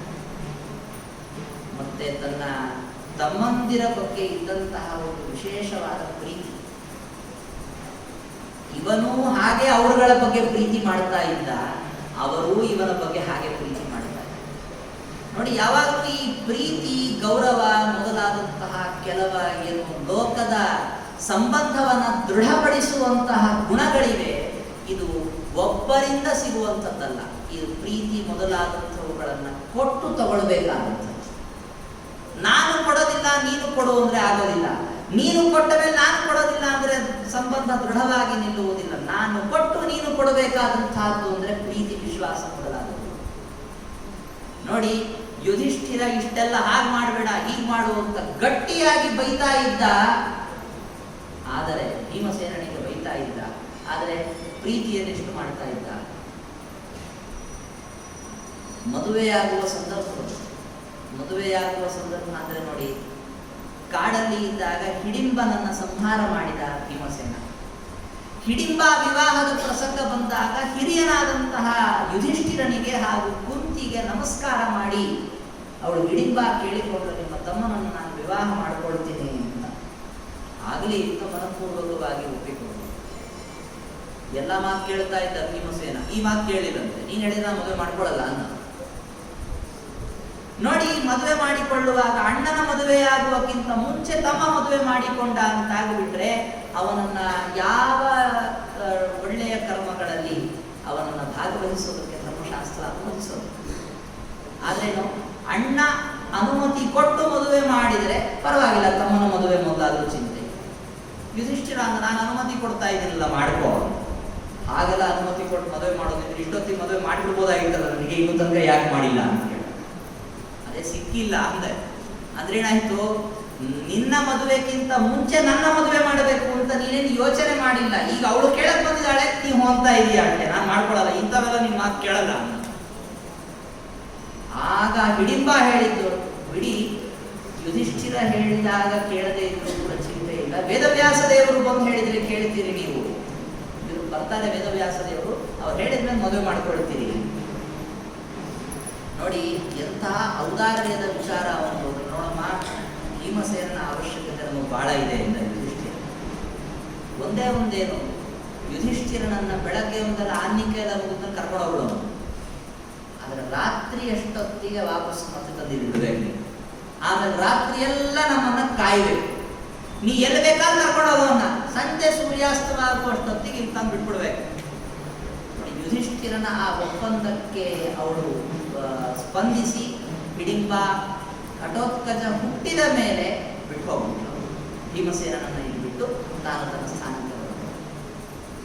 ಏಕಚಕ್ರ ನಗರಕ್ಕೆ ಪಾಂಡವರು ಹೋದರು. ಏಕಚಕ್ರ ನಗರದಲ್ಲಿ ನೋಡಿ ಯುಧಿಷ್ಠಿರ ಅವನು ಆ ಸಂದರ್ಭದಲ್ಲಿ ಹೇಗೆ ಅಂದರೆ ಸ್ವಲ್ಪ ಹೆದರಿಕೆಯ ಸ್ವಭಾವ ಅವನು. ಹೆದರಿಕೆ ಅಂದರೆ ನೋಡಿ, ನಮ್ಮ ಥರ ಹೆದರಿಕೆ ಅಂದ್ಕೊಳಕ್ಕೆ ಹೋಗ್ಬೇಡ್ರಿ ಅಂತ. ನಮ್ಮ ಹೆದರಿಕೆ ಬೇರೆ, ಅವನ ಹೆದರಿಕೆ ಅಂದರೆ ಧರ್ಮಕ್ಕೆ, ಹಿರಿಯರಿಗೆ ಹೆದರುವಂತಹ ಸ್ವಭಾವ. ವಿದುರ ಒಂದು ಮಾತು ಹೇಳಿದ್ದ, ನೀವು ಗುಪ್ತರಾಗಿಯೇ ಇರತಕ್ಕದ್ದು, ಯಾವಾಗ ನೀವು ವ್ಯಕ್ತರಾಗಬೇಕು ಅಂತಿದೆ ಅದೊಂದು ಸಂದರ್ಭ ಬಂದಾಗ ಅದರ ಸೂಚನೆ ನಿಮಗೆ ದೊರಕತ್ತೆ. ಅಲ್ಲಿ ತನಕ ನೀವು ನೀವಾಗಿ ಯಾರಿಗೂ ತೋರಿಸ್ಕೋಬೇಡಿ. ನಮ್ಮ ಭೀಮಸೇನನ್ನು ಹೇಳಿ ಕೇಳಿ ಭಿಕ್ಷಾಟನ ಮಾಡ್ಲಿಕ್ಕೆ ಹೋಗೋದ್ರೆ ಇನ್ನೊಬ್ಬರ ಹತ್ರ ಕರವನ್ನ ವಸೂಲಿ ಮಾಡ್ಲಿಕ್ಕೆ ಹೋದ ಹಾಗೆ ಹೇಗೆ ನಡ್ಕೋಬೇಕು ಹಾಗೆ ನಡ್ಕೊಳ್ತಾ ಇಲ್ಲ. ಹುಂಕಾರ ಮಾಡದೆ ದೊಡ್ಡ ಪಾತ್ರೆಯಲ್ಲಿ ಭಿಕ್ಷೆ ಹಾಕಿಸ್ಕೊಂಡು ಬಂದೆ, ವೈಶ್ಯರ ಮನೆಯಲ್ಲಿ ಮಾತ್ರ ನಾನು ಕರವನ್ನ ಇಸ್ಕೊಳ್ಳೋ ತರ ವರ್ತಿಸಿದಾಗ ಇವನೇನ್ ಮಾಡ್ದ, ಯುಧಿಷ್ಠಿರ ಹೇಳಿದ ಮಾತು ಏನಂದ್ರೆ, ನೀನೇನು ಯಾರ ಮನೆಗೂ ಹೋಗ್ಬೇಕು, ನಿಮ್ಮ ಮನೆಯಲ್ಲಿ ಕೂತ್ಕೋ, ನಾವುಗಳು ಭಿಕ್ಷೆ ತಗೊಂಡು ಬರ್ತೀವಿ, ನಾವು ನಿನ್ನ ಊಟ ಮಾಡಿ ಹಾಕ್ತೀವಿ, ನಿಮ್ಮ ಮನೇಲಿ ಆರಾಮಾಗಿ ಊಟ ಮಾಡ್ಕೊಂಡಿರಪ್ಪ. ಯಾರು ಹೇಳ್ತಾರೆ ಇದನ್ನು ತಮ್ಮನಿಗೆ? ನೀನೇನು ಮಾಡ್ಬೇಡಪ್ಪ, ಮನೇಲಿ ಕೂತ್ಕೋ, ನಾವು ನಿನ್ನ ಊಟಕ್ಕೆ ಹಾಕ್ತೀವಿ, ನಾವು 4 ಜನ ಅಣ್ಣ ತಗೊಂಡು ಹೋಗಿ ಭಿಕ್ಷೆ ಕೇಳ್ಕೊಂಡ್ ಬರ್ತೀವಿ, ನಿನ್ನ ಊಟಕ್ಕೆ ಹಾಕ್ತೀವಿ, ಆಯ್ತಾ ಇಲ್ಲೋ? ಆಯಾ ಕೂಡು. ನೋಡಿ ಎಷ್ಟು ಅವರಲ್ಲಿ ಐಕಮತ್ಯ ಇತ್ತು. ಆಯ್ತು ಕೂತ್ಕೋಣ. ನೋಡಿ ಈ ಕಾರಣಕ್ಕೂ ಕೂಡ ಭಗವಂತ ಯುಧಿಷ್ಠಿರನನ್ನ ಅಣ್ಣ ಅಂತ ಮಾಡಿ. ಯಾಕೆ? ಇವನು ತಮ್ಮ ಅಂತ ಆಗಿಬಿಟ್ಟಿದ್ದ ಅಂತ ಆದದ್ದಕ್ಕೆ ಅಣ್ಣ ಹೇಳಿದ್ದಕ್ಕಾಯ್ತು ಅಂತ ಮನೆಯಲ್ಲಿ ಕೂತ. ಅಣ್ಣ ಅನ್ನುವ ಸ್ಥಾನದಲ್ಲೇ ಭೀಮಸೇನ ಇದ್ದು ಬಿಟ್ಟಿದ್ರೆ ಅವನಿಗೆ ಹೇಳುವವರು ಯಾರು? ನೀವು ಹೋಗ್ಬೇಡ, ನಿಮ್ಮ ಮನೇಲಿ ಕೂತ್ಕೋ, ನೀ ಯಾರು ಹೇಳೋನು ಅಂತ ನೀವು ಅಣ್ಣ ಆದವನು. ಹಾಗಾಗ್ಬಾರ್ದು. ತಮ್ಮನಾಗತ್ತಕ್ಕೆ ನೀನ್ ಮನೇಲಿ ಕೂತ್ಕೋ, ನಾವು ಹೋಗಿ ಕೇಳ್ಕೊಂಡು ತಗೊಂಡು ಬರ್ತೀವಿ, ನಾವು ಹಾಕ್ತೀವಿ, ಊಟ ಮಾಡಿ. ಬಹುಭಾಗ ಏನು ಅಂದ್ರೆ ಭೀಮಸೇನ ಮೊದಲು ಊಟ ಮಾಡುವುದು, ಹೆಚ್ಚಿಗೆ ಊಟ ಮಾಡುವುದು. ಮೊದಲು ಊಟ ನೋಡಿ, ಸಾಮಾನ್ಯವಾಗಿ ಅಣ್ಣ ಅಂತಾದವನು ಮೊದಲು ಊಟ ಮಾಡಬೇಕು. ಅಣ್ಣ ತಮ್ಮ ಇಬ್ಬರಲ್ಲಿ ಅಣ್ಣ ಊಟ ಕೊಡುವ ಮುಂಚೆ ತಮ್ಮ ಊಟ ಕೊಡುವುದು ಅನ್ನೋದು ಕ್ರಮ ಇಲ್ಲ. ಒಂದು ಸಂದರ್ಭದಲ್ಲಿ ಏನಾಗೋಯಿತು ಅಂತಂದ್ರೆ, ಅಡಿಗೆಯಲ್ಲಿ ವಿಷದ ಮಿಶ್ರಣವಿದೆ ಅಂತನ್ನುವ ಸುದ್ದಿ ಬಂದಾಗಿನಿಂದ ಮೊದಲು ಊಟ ಮಾಡ್ತಾ ಇದ್ದವನು ಭೀಮಸೇನ. ಯುಧಿಷ್ಠಿರ ಮೊದಲಾದವರೆಲ್ಲ ಆಮೇಲೆ ಊಟ ಮಾಡೋದು. ಯಾಕೆ ಅಂದ್ರೆ ಅಡಿಗೆ ಮಾಡಿದ್ದನ್ನೆಲ್ಲ ಖಾಲಿ ಮಾಡಿಬಿಡ್ತಾ ಇದ್ದವನು. ಪಾಪ ಇವು ಪಂಚಪಾಂಡವರಿಗೆ ವಿಷ ಮಿಶ್ರಿತವಾದ ಅಡಿಗೆ ಅಂತ ಏನು ಮಾಡಿಟ್ಟಿರ್ತಾರೆ, ಅದೆಲ್ಲ ಭೀಮಸೇನ ಉಂಡ ಮೇಲೆ ವಿಷ ಖಾಲಿಯಾಗಿರ್ತಿದ್ದೆ, ಸ್ಟಾಕ್ ಇಟ್ಟಿರ್ತಿದ್ರೆ ಒಳಗೆ ವಿಷ. ಹೊಸ ಅಡಿಗೆ ಮಾಡಿದ್ಮೇಲೆ ಇವರೆಲ್ಲ ಶುದ್ಧವಾಗಿ ಊಟ ಮಾಡ್ತಾ ಇದ್ರು, ವಿಷವನ್ನು ಉಂಡು ಇವನು ಜೀರ್ಣ ಮಾಡಿಕೊಡ್ತಾ ಇದ್ರು. ಇದೊಂಥರ ಭೀಮಸೇನ ಮೊದಲು ಊಟ ಮಾಡಿ ಮಾಡಿ ಮಾಡಿ ಏನಾಗೋಗ್ಬಿಡ್ತು ಅಂದ್ರೆ, ಮುಂದದು ಯುಧಿಷ್ಠಿರನಿಗೆ ಅದೇ ಅಭ್ಯಾಸ ಆಗೋಗ್ಬಿಡ್ತು. ಮುಂದೆ ವನವಾಸಕ್ಕೆ ಹೋದಾಗ ಏನಾಯ್ತು ಅಂದ್ರೆ, ಅಲ್ಲಂತೂ ವಿಷ ಹಾಕುವ ಪ್ರಶ್ನೆ ಇಲ್ಲ ನೋಡ್ರಿ, ಇವರೇ ಅಡಿಗೆ ಮಾಡಿಸೋರು, ಇವರೇ ಅಡಿಗೆ ಊಟ ಮಾಡೋರು, ದ್ರೌಪದಿಯ ಆಧಿಪತ್ಯ ಇದ್ದಂಥವಳು. ಆ ಸಂದರ್ಭ ಬಂದಾಗ ಯುಧಿಷ್ಠಿರ, ನೀವುಗಳೇ ಮೊದಲು ಊಟ ಮಾಡಿ, ನಾನು ಆಮೇಲೆ ಕೊನೆ ಊಟ ಮಾಡ್ತೀನಿ. ಬೇಡ ಅಂದ್ರು ತಮ್ಮಂದ್ರು, ನಾನು ಆಜ್ಞೆ ನೀವು ಊಟ ಮಾಡಿ, ಎಲ್ಲರೂ ಮೊದಲು ಊಟ ಮಾಡ್ತಾರೆ. ಯುಧಿಷ್ಠಿರ ಆಜ್ಞೆ ಮಾಡಿದ್ದಕ್ಕಾಗಿ ತಮ್ಮಂದ್ರು ಮೊದಲು ಊಟ ಮಾಡ್ತಾ ಇದ್ರು, ಅಣ್ಣನಾದ ಯುಧಿಷ್ಠಿರ ಆಮೇಲೆ ಊಟ ಮಾಡ್ತಾ ಇದ್ದ. ಅದಾದ ಮೇಲೆ ಕೊನೆಗೆ ದ್ರೌಪದಿ ಒಬ್ಬಳೇ ಒಬ್ಳು ಊಟ ಮಾಡ್ತಾ ಇದ್ರು. ಭುಂಕ್ತೆ ಏಕಾ ಪಾರ್ಷತಾತ್ಮಜ ಅಂತ ರಾಜ. ಕೊನೆಗೆ ಒಬ್ಬಳೆ ಅವಳಿಗೆ ಮತ್ತೆ ಯಾರು ಬಡಿಸೋದಕ್ಕೆ ನಿಂತ್ಕೊಳ್ತಿದ್ರು ಅಂತಲ್ಲ, ಮತ್ತೆ ಅವಳೇ ಒಬ್ಬಳೇ ಒಬ್ಬಳು ಕೂತ್ಕೊಂಡು ಊಟ ಮಾಡ್ತಾ ಇದ್ರು. ನೋಡಿ, ದ್ರೌಪದಿಯ ವಿವಾಹವಾದ ದಿನದಿಂದ ಇದು ನಿರಂತರವಾಗಿ ಅನುವೃತ್ತವಾದಂಥದ್ದು. ಇನ್ನು ವಿವಾಹ ಅಂತನೂ ಅನ್ಬಾರದು ನಾನು. ಸ್ವಯಂವರದಲ್ಲಿ ದ್ರೌಪದಿಯನ್ನ ಗೆದ್ದು ಕರೆದುಕೊಂಡು ಬಂದ ದಿವಸದಿಂದ ದ್ರೌಪದಿಗೆ ಅಡಿಗೆ ಹತ್ತಿದ್ದು ಮುಂದೆ ಹಾಗೆ ಅನುವೃತ್ತವಾಗಿತ್ತು. ಅವಳು ಒಬ್ಬಳೇ ಕೂತು ಊಟ ಮಾಡ್ತಾ ಕಾಲ ಕಳೆದದ್ದು. ನೋಡಿ, ಏಕಚಕ್ರ ನಗರದಿಂದ ದ್ರುಪದ ರಾಜನ ಮಗಳ ಸ್ವಯಂವರಕ್ಕೆ ಅಂತ ಹೋಗುವ ಪ್ರಸಂಗ ಬಂದಾಗ, ಅದು ಬಂದಿದ್ದೆ ಯಾವಾಗ ಅಂದ್ರೆ ಈ ಬಕಾಸುರನ ಸಂಹಾರವಾದ ಮೇಲೆ. ಬಕಾಸುರ ಸಂಹಾರವನ್ನ ಭೀಮಸೇನನಿಗೆ ಮಾಡುವ ಅವಕಾಶವನ್ನು ತಂದುಕೊಟ್ಟವಳು ಕುಂತಿ. ಆ ಅವಕಾಶ ಏನೋ ಬಂತು, ಅದು ಯಾವಾಗ ಬಂದಿತ್ತು ಅಂದ್ರೆ ಯುಧಿಷ್ಠಿರ ಮನೆಯಲ್ಲಿ ಇಲ್ಲೇದಾಗ ಬಂತು. ಯುಧಿಷ್ಠಿರ ಮನೆಯಲ್ಲಿದ್ದ ಅಂದ್ರೆ ಬೇಡ ಅಂದ್ರು. ಯುಧಿಷ್ಠಿರ ಮನೆಯಲ್ಲಿ ಇಲ್ಲೇ ಇದ್ದಾಗ ನೋಡ್ಕೊಂಡು ಭೀಮಸೇನ ಕುಂತಿ ಜೊತೆ ವ್ಯವಹಾರ ಮಾಡಿ ಕಳಿಸಿ, ವ್ಯವಹಾರ ಕುದುರಿಸ್ಕೊಂಡು ಅವನು ಕೂತ್ಕೊಂಡ್ಬಿಟ್ಟಿದ್ದ, ಮಂಚದ ಮೇಲೆ ಕೂತ್ಕೊಂಡ್ಬಿಟ್ಟಿದ್ದ, ಕಣ್ಣು ಕೆಂಪು ಮಾಡ್ಕೊಂಡು ಕೂತ್ಕೊಂಡ್ಬಿಟ್ಟಿದ್ದಾನೆ ಭೀಮಸೇನ. ಯುಧಿಷ್ಠಿರ ಬಂದು ನೋಡಿದ ಕೂಡಲೇ ಗೊತ್ತಾಯ್ತು ಇವನಿಗೇನೋ ಬಹಳ ಖುಷಿಯಾಗಿದೆ. ನೋಡಿ, ತಮ್ಮನ ಜೊತೆಗಿರುವ ಒಂದು ಸಂಬಂಧ. ಯಾಕೋ ಕಣ್ಣು ಕೆಂಪು ಮಾಡ್ಕೊಂಡಿದ್ದಾನೆ, ಧೂಳು ಕಣ್ಣಿಗೆ ಬಿದ್ದಿರ್ಬೋದು ತಿಳ್ಕೊಂಡ್ಬಿಡ್ತಾನೆ ಬೇರೆಯವರ. ಇಲ್ಲ, ಇವ್ನು ಕಣ್ಣು ಕೆಂಪು ಮಾಡ್ಕೊಂಡು ಕೂತಿದ್ದಾನೆ ಅಂದ್ರೆ ಏನೋ ಬಹಳ ದೊಡ್ಡ ಸಂತೋಷದ ಸಂದರ್ಭ ಬಂದಿದೆ ಇವನಿಗೆ. ಒಳಗೋಗ ಅವರ ಅಮ್ಮನನ್ನು ಕೇಳಿದೆ, ಯಾಕಮ್ಮ ಭೀಮಸೇನ ಬಹಳ ಖುಷಿಯಲ್ಲಿದ್ದಾನಲ್ಲ, ಯಾಕೆ? ಇಲ್ಲಪ್ಪ, ಇದು ದೊಡ್ಡ ಕೆಲಸ ಮಾಡೋದಕ್ಕೆ ಹೊರಟಿದ್ದಾನೆ ಅಂದಪ್ಪ. ಹಾಗೆ ಬಂದಾಗ ಬೈದ ಅಮ್ಮನ, ಯಾವ ಬುದ್ಧಿಯಲ್ಲಿ ನಿನ್ನ ಮಗನನ್ನ ಅಲ್ಲಿ ಕಳಿಸ್ತೀನಿ ಅಂತ ಹೇಳಿದ್ರು. ಯಾಕೆ ಅಂತಂದ್ರೆ, ನಾವು ಇವನ ಆಧಾರದಲ್ಲಿಯೇ ರಾಜ್ಯ ಸಿಗಬಹುದು ಅನ್ನುವ ಆಸೆಯನ್ನ ಇಟ್ಟುಕೊಂಡು ಕೂತಿದ್ದೀವಿ. ಇವನೇ ಇಲ್ಲ ಅಂದ್ರೆ ನಮ್ಗೆ ಎಲ್ಲಿಂದ ರಾಜ್ಯ? ಆಗ ಅವಳು ಹೇಳಿದ್ದು, ಇವನು ಹುಟ್ಟಿದಾಗ ಇವನು ಕೆಳಗೆ ಬಿದ್ದರೆ ಅಂದರೆ ಸುಮಾರು 10ನೇ ದಿವಸ ಮುಗಿದ ಮೇಲೆ 11ನೇ ದಿವಸ ಅವಳು ಸ್ನಾನವನ್ನು ಮಾಡಿದ್ಲು ಸರೋವರದಲ್ಲಿ. 11ನೇ ದಿವಸ ಸ್ನಾನವನ್ನು ಮಾಡಿ ಭೀಮಸೇನನ್ನು ಕರ್ಕೊಂಡು ದೇವಸ್ಥಾನಕ್ಕೆ ಹೊರಟಿದ್ಲು. ಹುಲಿ ಬಂತು ಅಂತಾದಾಗ ಹೆದರಿ ಆ ಕಡೆಗೆ ಬೆಟ್ಟದ ಒಂದು ಭಾಗಕ್ಕೆ ಹತ್ತುವಾಗ ಕೈ ಜಾರಿ ಕೆಳಗೆ ಬಿದ್ದ ಮಗು ಆ ಬೆಟ್ಟದ ಭಾಗವನ್ನು ಚೂರು ಚೂರಾಗಿ ಮಾಡಿತ್ತು. ಆ ಸಂದರ್ಭವನ್ನು ಹೇಳಿದ್ದು, ಇವನ ಸಮಾನರ ಯಾರೂ ಇಲ್ಲ, ನೀನೇ ತಲೆ ಕೆಡಿಸ್ಕೊಬೇಡ, ಅವನು ಸಂಹಾರ ಮಾಡ್ಕೊಂಡು ಬರ್ತಾನೆ ಭೀಮಸೇನ. ಹೌದಾ, ಸರಿ ಸುಮ್ಮನ. ನೋಡಿ, ಅಂತೂ ಈ ಬಕಾಸುರ ಸಂಹಾರವಾದ ಅನಂತರದಲ್ಲಿ ಏನೋ ಅವರೆಲ್ಲ ಸೇರಿಬಿಟ್ಟು ದ್ರುಪದ ರಾಜನ ಮನೆಗೆ ಹೋದರು. ಅಲ್ಲಿ ದ್ರೌಪದಿಯ ಸ್ವಯಂವರವಾದ ಅನಂತರದಲ್ಲಿ ದ್ರೌಪದಿಯನ್ನ ಯಾರು ವರಿಸಿದರು, ಈ ಬಾಣದಿಂದ ಲಕ್ಷ್ಯ ವೇಧವನ್ನು ಮಾಡಿದಂತಹ ವ್ಯಕ್ತಿ ಯಾರು ಅಂತ ಗೊತ್ತಾಗಲಿಲ್ಲ. ಇವರು 5 ಜನ ಅಣ್ಣ ತಮ್ಮಂದ್ರು ಯಾರು ಅಂತ ಗುರುತಿಸ್ಲಿಕ್ಕಾಗಲಿಲ್ಲ. ಎಲ್ಲರನ್ನ ಕರೆಸಿದ ದ್ರುಪದ ತನ್ನ ಮನೆಗೆ. ಯುಧಿಷ್ಠಿರನೇ ಮುಂದೆ ಕೂತಿದ್ದ. ತಾವು ಯಾರು, ತಮ್ಮ ಜಾತಿ ಕುಲ ಗೋತ್ರ ಏನು ಎಂತು ಅಂತ ಕೇಳಿದ್ದಕ್ಕೆ ಯುಧಿಷ್ಠಿರ ಆವಾಗ ಉತ್ತರ ಹೇಳಿ. ನೋಡಿ, ಉಳಿದವರೆಲ್ಲ ತಮ್ಮಂದ್ರು ಸುಮ್ಮನೆ. ಬೇರೆಯವರಾಗಿದ್ರೆ ಏನ್ ಮಾಡ್ತಾ ಇದ್ರು ಗೊತ್ತಾ? ಅರ್ಜುನ ಆದ್ರೆ ಈ ಬಾಣ ಹೊಡೆದವನು ನಾನು, ಹುಡುಗಿನ ಗೆದ್ದವನು ನಾನು, ನನ್ನನ್ನು ಯಾರು ಮಾತಾಡಿಸ್ತಾ ಇಲ್ಲ. ನಮ್ಮ ಅಣ್ಣ ಸುಮ್ಮನೆ ಖಾಲಿ ಪುಕ್ಷೇಟ ಅವನಿಗೆ ಮುಖ್ಯಸ್ಥ. ಯಾಕಪ್ಪ? ನಾನ್ರಿ ಬಾಣ ಹೊಡೆದವ್, ನನ್ ಕೇಳ್ರಿ ಸರಿಯಪ್ಪ ಅಂತ ಅವನ ಪಕ್ಕಕ್ಕೆ ಸರಿಸಿ ಅವನು ಏನ್ ಹೆಸರಿದೆ ಅವನು ನಾನು ಮಾಡ್ತಾ ಇದ್ರು. ಆದ್ರೆ ನಾನು ಹೊಡೆದೇ ನನ್ನ ಹತ್ರ ಹಿಂದಿದ್ದ ಅವನ ಅರ್ಜುನ. ಯಾಕೆಂದ್ರೆ ಈಗಾಗಲೇ ಅವ್ರು ನಿರ್ಧಾರ ಮಾಡ್ಕೊಂಡ್ಬಿಟ್ಟಿದ್ದಾರೆ ಏನು ಅಂದ್ರೆ 5 ಜನ ಸೇರಿ ಮದುವೆ ಮಾಡ್ಕೋಬೇಕು ಒಬ್ಬಳನ್ನ. ದ್ರುಪದನ ಮುಂದೆ ಯುಧಿಷ್ಠಿರ ಹೇಳಿದ ಏನು ಅಂದ್ರೆ, ನಾವು ಯಾವ ಜಾತಿಯವರು ಅನ್ನೋದನ್ನು ಯಾಕೆ ಹೇಳಬೇಕು ನಿನಗೆ?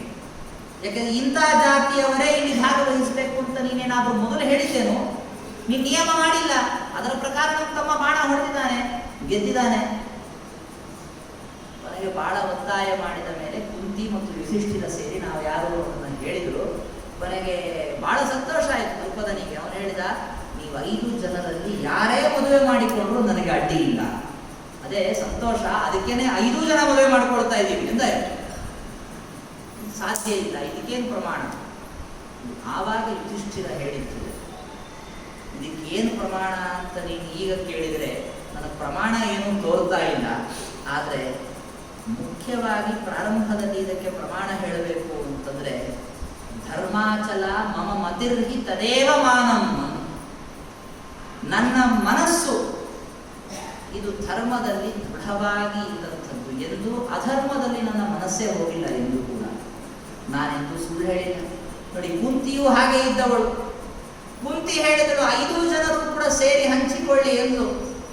ಯುಧಿಷ್ಠಿರ ಆಗ ಹೇಳಿದ್ದು, ನಮ್ಮಮ್ಮ ತಮಾಷೆಗೂ ಸುಳ್ಳು ಹೇಳಿದವಳಲ್ಲ, ನಮ್ಮ ತಾಯಿ ತಮಾಷೆಗೂ ಸುಳ್ಳು ಹೇಳಿದವಳಲ್ಲ, ಅವಳು ಹೀಗೆ ಹೇಳಿದಾಳೆ ಅಂದರೆ ಇದರಲ್ಲಿ ರಹಸ್ಯ ಇದೆ.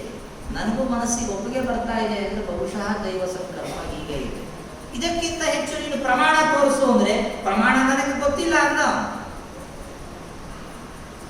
ಅವನೇ. ನಿಮ್ಮ ಮನಸ್ಸಿಗೆ ಅನ್ಸುತ್ತೆ ಅಂದ್ರೆ ನಾಳೆ ನಾವೇನೋ ಮಾಡ್ಬಿಡೋದು, ನಮ್ಗೆಲ್ಲ ಅನ್ವಯಿಸೋದಲ್ಲ ಇದು. ಅಧರ್ಮವನ್ನ ಮಾಡುವುದರಲ್ಲೇ ಬಹುಶಃ ಪ್ರವೃತ್ತವಾಗುವ ಮನಸ್ಸು ನಮ್ಮದು. ನಮಗೇನೋ ಅನಿಸ್ತಾ ಇದೆ ಹೀಗೆ ಮಾಡಬೇಕು ಅಂದ್ರೆ ಇದು ಧರ್ಮವಾ ಅಧರ್ಮವಾ ಅಂತ ಸರಿ ವಿಚಾರ ಮಾಡುವ ಪರಿಸ್ಥಿತಿ ಇದೆ. ಆದರೆ ಯುಧಿಷ್ಠಿರನಂತಹ ಮಹಾನುಭಾವನ ಪ್ರವೃತ್ತಿ ಎಂಥದ್ದು ಅಂತಂದ್ರೆ, ಇದು ನನಗೆ ಮಾಡಬೇಕು ಅಂತ ಅನಿಸ್ತಾ ಇದೆ ಅಂತಂದ್ರೆ ಅದು ಧರ್ಮವೇ ಇರುತ್ತೆ. ಇದರ ಹಿನ್ನೆಲೆಯಲ್ಲೇನೋ ರಹಸ್ಯ ಅಡಗಿದೆ. ವೇದವ್ಯಾಸ ದೇವರು ಬಂದದನ್ನ ಹೌದು ಅಂತ ಹೇಳಿ ತೋರಿಸಿದರು. ಕ್ರಮವಾಗಿ 5 ಜನರು ಕೂಡ ವಿವಾಹ ಮಾಡಿಕೊಂಡು ದ್ರೌಪದಿಯನ್ನ. ಯುಧಿಷ್ಠಿರ ಹಸ್ತಿನಾಪುರಕ್ಕೆ ಅಂತ ಮತ್ತೆ ವಾಪಸ್ಸು 5 ವರ್ಷದಲ್ಲಿ ವಾಸ ಮಾಡಿದ ಮೇಲೆ ಇಂದ್ರಪ್ರಸ್ಥ ಸಾಮ್ರಾಜ್ಯಕ್ಕೆ ಅಂತ ಒಂದು ರಾಜನಾಗ್ತಾನೆ ಅಂತ ನಮ್ಮ ಸಂದರ್ಭದಲ್ಲೂ ಕೂಡ ಯುವರಾಜನಾಗಿ ಭೀಮಸೇನ ಇದ್ದ ಹೊರತು ರಾಜನಾಗಿ ಯುಧಿಷ್ಠಿರನೇ ಇತ್ತು. ಗುಣಗಳಲ್ಲಿ ಭೀಮಸೇನ ಹೆಚ್ಚಿನವನು. ಆದರೆ ಜ್ಯೇಷ್ಠ ಎಂಬ ಕಾರಣಕ್ಕಾಗಿ ಯುಧಿಷ್ಠಿರನನ್ನೇ ರಾಜ ಅಂತ ಮಾಡಿ ಕೂಡಿಸಿದ್ದು. ಅನೇಕ ಸಾರಿ ಕೋಪ ಬಂದಾಗೆಲ್ಲ ಹೇಳ್ತಾ ಇದ್ದಾನೆ ಯುಧಿಷ್ಠಿರ. ಸ್ವಲ್ಪ ಕೋಪ ಬರ್ತಿತ್ತು ಇವನು ಕೂಡ ಅವರ ಮೇಲೆ, ತಮ್ಮಂದ್ರ ಮೇಲೆ. ನಮ್ಮಿಂದೇನಾಗಬೇಕಾಗಿದೆಯಪ್ಪ, ನಾನು ಗಾಡಿ ಹೋಗ್ಬಿಡ್ತೀನಿ. ಹೇಗಿದ್ರು ನಿಮಗೆಲ್ಲ ಏನು ಗುಣವಂತನಾದ ಭೀಮಸೇನನ ಮೇಲೆ ಹೆಚ್ಚು ಒಲವಿದೆ ತಾನೆ, ಅವನೇ ರಾಜನಾಗ್ತಾನೆ. ನಿಮ್ಮಲ್ಲೇ ಯಾರೋ ಯುವರಾಜರಾಗಲಿ, ನನ್ನಿಂದೇನು ಕೆಲಸ ಇದೆ, ನಾನು ಗಾಡಿ ಹೋಗ್ಬಿಡ್ತೀನಿ. ಆಗಾಗ ಹೇಳ್ತಾ ಇದ್ದ.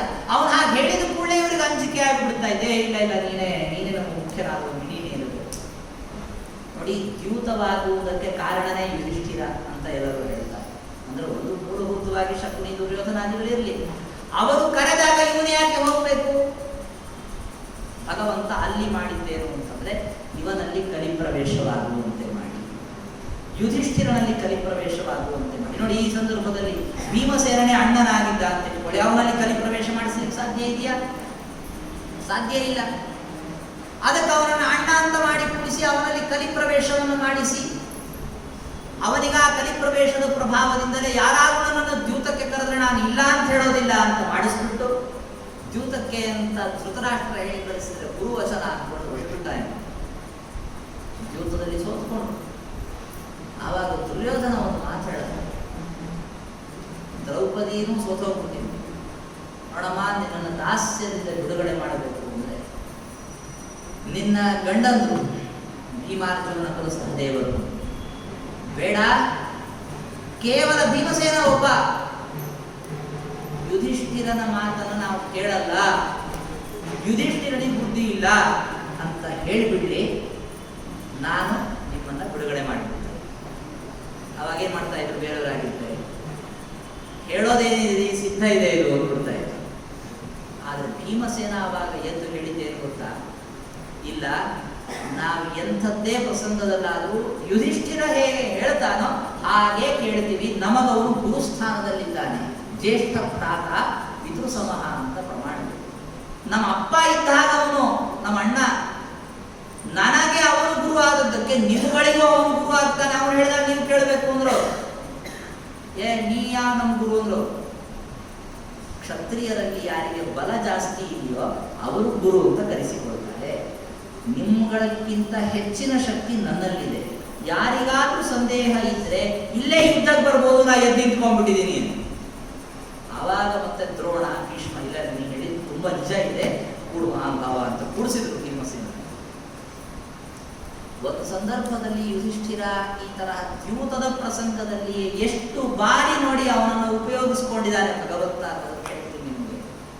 ದ್ಯೂತ ಆಡಿದ್ದೇ ಮೊದಲು ಯುಧಿಷ್ಠಿರನನ್ನೇ ಮುಂದಿಟ್ಕೊಂಡು, ದ್ಯೂತದ ಕಾಲದಲ್ಲಿಯೇನೆ ಅನೇಕ ಬಾರಿ ದುರ್ಯೋಧನಾದಿಗಳ ಸಂಹಾರವನ್ನು ಮಾಡುವುದರಲ್ಲಿ ಭೀಮಸೇನ ಉದ್ಯುಕ್ತನಾಗಿದ್ದ.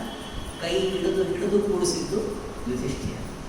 ಆಚಾರ್ಯರು ಅಲ್ಲೇ ಹೇಳ್ತಾರೆ ತಾತ್ಪರ್ಯ ನಿರ್ಣಯದಲ್ಲಿ ಏನು ಅಂದ್ರೆ, ಇದಕ್ಕೇನೆ ಇವನನ್ನ ಅಣ್ಣ ಅಂತ ಮಾಡಿದ್ದು. ಇದಕ್ಕೆ ಇವನನ್ನ ಅಣ್ಣ ಅಂತ ಮಾಡಿದ್ರು. ಹಾಗೆ ಯಾರು ಹೇಳಿದ್ರೆ ಇವನು ಕೇಳೋನಲ್ಲ ಭೀಮಸೇನ. ದ್ಯೂತವೇ ನಡೀತಾ ಇರಲಿಲ್ಲ, ನಡೆದರೂ ಕೂಡ ಇವನು ಅಲ್ಲೇ ಎಲ್ಲರನ್ನ ಸಂಹಾರ ಮಾಡಿಬಿಡ್ತಾ ಇದ್ದ. ಇವನ ಕಿವಿಯಿಂದ ಹೊಗೆ ಬರುವಷ್ಟರ ಮಟ್ಟಿಗೆ, ಕಣ್ಣಿನಿಂದ ಕಿಡಿಗಳು ಹೊರಗೆ ಬರುವಷ್ಟರ ಮಟ್ಟಿಗೆ ಕೋಪ ಮಾಡಿಕೊಂಡು ನಿಂತುಕೊಂಡ. ಅದಕ್ಕೆ ಹೆದರ್ಕೊಂಡು ಸಾಕಷ್ಟು ಜನ ತಂಪಾದ್ರೆ ಹೊರತು ಯುದ್ಧ ಮಾಡಲಿಲ್ಲ. ಯಾಕೆ ಅಂತಂದ್ರೆ ಭೀಮಸೇನ ಕೈ ಹಿಡಿದು ಕೆಳಗೆ ಕೂರಿಸಿದ್ದಕ್ಕೆ. ಕೂತ್ಕೋ, ಇಲ್ಲೆಲ್ಲ ಹಿರಿಯರಿದ್ದಾರೆ, ಕೂತ್ಕೋ ಅಂತ ಕೂರಿಸಿ. ಇಂಥ ಒಂದು ಪ್ರಸಂಗದಲ್ಲೂ ಕೂಡ ಭೀಮಸೇನ ಒಂದು ಜೋರಾಗಿ ಅರ್ಜುನನಿಗೆ ಹೇಳಿದೆ, ಅರ್ಜುನ ಬೆಂಕಿ ತಗೊಂಬಾರೋ ಅಂತ ಹಿರಿಯರು. ಯಾಕೆ ಅಂತ ಕೇಳಿದ ಅರ್ಜುನ, ಏನಿಲ್ಲ ನಮ್ಮ ಅಣ್ಣನ ಕೈ ಸುಡಬೇಕಾಗಿದೆ ಅದಕ್ಕೆ ಅಂತ ಬೆಂಕಿ ತಗೊಂಬಾ. ಯಾಕೆ? ಈ ತರಹ ದ್ಯೂತದಲ್ಲಿ ಪತ್ನಿಯನ್ನು ಕೂಡ ಇಟ್ಟಂತಹ ವ್ಯಕ್ತಿ, ಇಂತಹ ತಪ್ಪುಗಳನ್ನು ಮಾಡಿದಂತಹ ವ್ಯಕ್ತಿಯ ಕೈ ಸುಡಬೇಕು ನಾನು ಅಂತ ಹೇಳಿದ. ನಿಜವಾಗ್ಲೂ ತಗೊಂಬರಲ್ಲ ಅಂತ ಕೇಳಿದ ಅರ್ಜುನ. ಹೇಳಿದ್ದೀನಷ್ಟೇ, ಕೂತ್ಕೋ, ಹೇಳಿದ್ದಷ್ಟೇ ಅಲ್ಲಪ್ಪ ಅಂತ ಬರೀ ಹೇಳಬೇಕು ಯಾಕೆ? ಆಗ ಭೀಮಸೇನ ಧರ್ಮ ರಹಸ್ಯವನ್ನು ಹೇಳಿದ. ಅವನು ಅಣ್ಣ, ಅವನು ತಪ್ಪು ಮಾಡಿದ್ದಾನೆ, ಅದು ನಮಗೆಲ್ಲ ಗೊತ್ತಾಗಿದೆ. ತಪ್ಪು ಮಾಡಿದಾಗ ಹಿರಿಯರಿಗೆ ಯಾವ ತರಹ ಶಿಕ್ಷೆ ಕೊಡಬೇಕು ಅದನ್ನು ನಾನು ಕೊಟ್ಟಿದ್ದೀನಿ. ಉತ್ತಮೇ ವಚಸಾ ಶಿಕ್ಷಾ. ದೊಡ್ಡವರೇನಿದ್ದಾರೆ ಅವರಿಗೆ ಮಾತಿನಿಂದ ಗದರಿಸಿದ್ರೆ ಸಾಕು. ನಮ್ಗೆ ಅಷ್ಟು ಸಮಾಧಾನ. ದೊಡ್ಡವರು ಗದರಿಸಬಹುದು ಅಂತಾರ ಆಯ್ತಲ್ಲ, ಹೊಡಿಬಹುದು ಅಂತಿದ್ದೆ ಇದ್ರು. ಅದಂತ ತಪ್ಪು ಮಾಡಿರ್ಬೇಕಷ್ಟೇ. ಗದರಿಸಿದ, ಯಾಕೆ ಗದರಿಸಿದ್ರೆ ಸಾಕ? ದೈಹಿಕವಾಗಿ ಅವರಿಗೆ ಹೊಡಿಬಾರದು. ಅಂದ್ರೆ ಗದರಿಸಾದ್ರೂ ಗದರಿಸ್ಬೇಕು. ಯಾಕೆ ಅಂದ್ರೆ ಅವರು ತಪ್ಪು ಮಾಡಿದಾಗ ಗದರಿಸಿದ್ರೆ ಸಾಕು, ಅವರು ಮತ್ತೆ ತಮ್ಮನ್ನು ತಾವು ತಿದ್ದುಕೊಂಡು ಬಿಡ್ತಾರೆ. ಅದಕ್ಕೆ ತಾನೇ ಅವರು ದೊಡ್ಡವರು ಅಂತ ಆಗಿ ಕೂತಿರ್ತಾರೆ. ಅಷ್ಟು ಸಾಕು. ಅವನಿಗೆ ಗೊತ್ತಾಯ್ತು ಪಾಪ ಯುಧಿಷ್ಠಿರನಿಗೆ ನಾನು ಮಾಡಿದ್ದು ತಪ್ಪು. ನಾನು ಆಗಲೇ ಹೇಳಿದೆ, ವನವಾಸದ ಉದ್ದಕ್ಕೂ ಎಲ್ಲರನ್ನ ಮೊದಲು ಊಟ ಕೂಡಿಸಿ ಆಮೇಲೆ ಊಟ ಮಾಡ್ತಾ ಇದ್ದೆ. ಯಾಕೆ? ನನ್ನಿಂದ ಎಲ್ಲಾ ತರನೂ ದುಃಖಗಳನ್ನು ಅನುಭವಿಸಿದ್ದಾರೆ, ಮೊದಲು ಊಟ ಮಾಡಲಿ ಅವರು. ನೋಡಿ, ಅವನು ವಿಚಾರ ಮಾಡಿ ಮಾಡಿ ಯುಧಿಷ್ಠಿರ ನಿಧಾನವಾಗಿ ಏನ್ ಮಾಡ್ದ, ದ್ರೌಪದಿಯನ್ನ ಇವಳು ನನ್ನ ಪತ್ನಿಯಾಗುವುದಕ್ಕೆ ಅರ್ಹಳಲ್ಲ, ಭೀಮಸೇನನ ಪತ್ನಿಯಾಗುವುದಕ್ಕೆ ಇವಳು ಯೋಗ್ಯಳು ಅಂತ ನಿಧಾನವಾಗಿ ಕೆಳಗಿಳಿಸ್ಬಿಟ್ಟ. ಅವಳು ಭೀಮಸೇನ ಮತ್ತೆ ಅರ್ಜುನ ಅವನೇನ್ ಮಾಡಿಬಿಟ್ಟ, ದ್ರೌಪದಿ ನನ್ನ ಪತ್ನಿಯಾಗುವುದಕ್ಕೆ ಅರ್ಹಳಲ್ಲ, ಭೀಮಸೇನನಿಗೆ ಯೋಗ್ಯಳು ಅಂತ ಮೇಲಕ್ಕೆ ತಳ್ಳಿದ. ನೋಡಿ, ಇವರೆಲ್ಲ ಏನು ಅಂದ್ರೆ ಸಂವಾದದ ಪರಿಹೃತ ಅನ್ಯೇಹಿ. ಎಲ್ಲರೂ ಒಪ್ಪಂದದ ಮೇರೆಗೆ ತಮ್ಮ ತಮ್ಮ ಸ್ವಭಾವ, ತಮ್ಮ ಯೋಗ್ಯತೆ, ತಮ್ಮ ಗುಣಮಟ್ಟವನ್ನು ಅರಿತುಕೊಂಡು ವರ್ತಿಸ್ತಾ ಇದ್ರು ಅಣ್ಣ ತಮ್ಮಂದು. ದ್ರೌಪದಿಯ ಜೊತೆಗೆ ಒಂದು ವಾದ ನಡೀತು. 1 ವರ್ಷ ಆಗಿತ್ತು ಪಾಂಡವರು ವನವಾಸದಲ್ಲಿ. ಇವರು ಗಂಡ ಹೆಂಡತಿ ಇಬ್ಬರು ಮಾತಾಡ್ಕೊಂಡು ಇದಕ್ಕೆ ನೋಡ್ಕೊಂಡೇ ಬಿಟ್ಟಿದ್ದವನು ಯುಧಿಷ್ಠಿರ ದ್ರೌಪದಿಯ. ಇವರು ಮತ್ತೆ ಭೀಮಸೇನ ಇವರು ತುಂಬಾ ಅನ್ಯೋನ್ಯವಾಗಿದ್ದಾರೆ. ಇವಳಿಗೆ ಏನೇ ಬೇಕು ಅಂದ್ರೆ ಅವನು ಹೋಗಿ ಕೇಳ್ತಾಳೆ, ಇವಳು ಬೇರೆ ಯಾರನ್ನು ಕೇಳಲ್ಲ. ನೋಡಿ, ಈ ಯುಧಿಷ್ಠಿರನ ಸ್ವಭಾವವನ್ನು ಚೆನ್ನಾಗಿ ಇವರೆಲ್ಲ ಅರ್ಥ ಮಾಡ್ಕೊಂಡು ಬಿಟ್ಟಿದ್ರೇನು ಅಂದ್ರೆ, ಇವನು ಯುದ್ಧ ಮಾಡೋದಕ್ಕೆ ಅಂತ ಮೊದಲೇ ಮನಸ್ಸಿಲ್ಲ ಇವನಿಗೆ. ಯಾಕೆ ಅಂದ್ರೆ ಇವನಲ್ಲಿ ಇದ್ದ ಗುಣ ಕ್ಷಮ ಅನ್ನುವಂಥದ್ದು. ಇವನು ಕ್ಷಮಾವಂತ ಅಂದ್ರೇನು? ತುಂಬಾ ಕ್ಷಮೆಯನ್ನ ತೋರಿಸ್ತಾ ಇದ್ದ. ಅವನ ಕ್ಷಮೆಯ ಪ್ರಭಾವದಿಂದಲೇ ದುರ್ಯೋಧನಾದಿಗಳು ಇಷ್ಟು ದಿವಸಗಳ ಪರ್ಯಂತ ಬದುಕಿದ್ರು. ದ್ರೌಪದಿ ಹೇಳಿದಳು, ಈ ಕ್ಷಮೆ ಒಳ್ಳೆಯದಲ್ಲ. ಭೀಮಸೇನಿಗೆ ಗೊತ್ತಿದೆ, 13 ವರ್ಷದ ಅನಂತರದಲ್ಲಿಯೇ ಮಹಾಭಾರತ ಯುದ್ಧ ನಡೆಯೋದಿದೆ, ಆವಾಗಲೇ ದುರ್ಯೋಧನಾದಿಗಳನ್ನು ಸಂಹಾರ ಮಾಡಬೇಕು ಅಂತ. ಆದ್ರೆ ಇವು ಮೊದಲೇ ಅವನನ್ನು ಸಿದ್ಧಪಡಿಸಲಿಲ್ಲ ಯುಧಿಷ್ಠಿರನನ್ನ ಅಂತ ಆಗ್ಬಿಟ್ರೆ, ಇವರು ಆಮೇಲೆ ಯುದ್ಧ ಮಾಡುವುದಕ್ಕೆ ಒಪ್ಕೊಳ್ಳೋದೇ ಇಲ್ಲ. ಇವನು 13 ವರ್ಷ ಅಭ್ಯಾಸ ಆಗಿಬಿಡ್ತದೆ ನೋಡಿ. ಆಮೇಲೆ ಹೀಗೆ ಅಭ್ಯಾಸ ಆಗಿದೆ, ಇಲ್ಲೇ ಚೆನ್ನಾಗಿದೆ, ಹೀಗೆ ಇಟ್ಕೊಳ್ಳೋಣ ಅಂದ್ಬಿಟ್ರೆ ಏನ್ ಮಾಡೋದು? ಯಾರೋ ಕಥೆ ಹೇಳ್ತಿರ್ತಾರ, ಹೋಗಿದ ತಮ್ಮ ಕೈ ತೋರಿಸಿದ ಕೈ ಕಾಲೆಲ್ಲ ಕೆರೆಗಳಿಂದ ತೋರಿಸಿದ್ರು ಅಂತ. ನಮ್ದೇನು ಭವಿಷ್ಯ ಹೇಳಿ, ಸದ್ಯಕ್ಕೊಂದು 15 ವರ್ಷ ನೀವು ಊರು ಸುತ್ತೀರಿ, ಅದು ಆಮೇಲೆ ಅವ್ನ ಕಡೆ ಸ್ಥಿರವಾಗಿರ್ತೀನಿ ಅನ್ಕೊಂಡ. ಮುಂದೇನಾಗತ್ತೆ ಅದೇ ಅಭ್ಯಾಸ ಆಗತ್ತೆ ಅಂತ ಹೇಳಿದ್ರು ಅವರು ಜ್ಯೋತಿಷಿಗಳು. ಹಾಗೆ ಈಗ ಒಂದು 13 ವರ್ಷ ವನವಾಸ ಅಂದ್ರೆ ಏನು, ಅದೇ ಮುಂದೆ ಅಭ್ಯಾಸ ಆಗಿಬಿಡುತ್ತೆ ಅನ್ನೋ ತರ ಆಗೋಗ್ಬಿಟ್ರೆ ಅದು ಅದಕ್ಕೆ ಭೀಮಸೇನ ಮತ್ತು ದ್ರೌಪದಿ ಇವರಿಬ್ಬರು ಮಾಡಿದ್ದೇನು ಅಂತಂದ್ರೆ, ಇಬ್ಬರು ಮಾತಾಡ್ಕೊಂಡು ಮೊದಲು ದ್ರೌಪದಿಯನ್ನು ಬಿಟ್ಟ ಮುಂದೆ ಭೀಮಸೇನ, ನೀನು ಕ್ಷಮೆಯನ್ನ ಧಾರಣ ಮಾಡಿಕೊಂಡಿದ್ದು ಸರಿ ಇಲ್ಲ ಅಂತ ಈ ರೀತಿಯಾಗಿ ಪ್ರತಿಪಾದಿಸಿದರು. ನೈವ ಕ್ಷಮಾ ಕುಜನತಾಸು ನೃಪಸ್ಯ ಧರ್ಮ. ರಾಜನಾದಂಥವನಿಗೆ ದುಷ್ಟರ ಬಗ್ಗೆ ಕ್ಷಮೆಯನ್ನ ಧಾರಣ ಮಾಡುವುದೆಂದೂ ಸರಿಯಲ್ಲ ಅಂತ ಅವಳು ಹೇಳಿದರು. ಅವನೇನು ಮಾಡಬೇಕು ಅಂತೀರಿ? ಒಂದು ಹಂತದ ತನಕ ವಾದವನ್ನು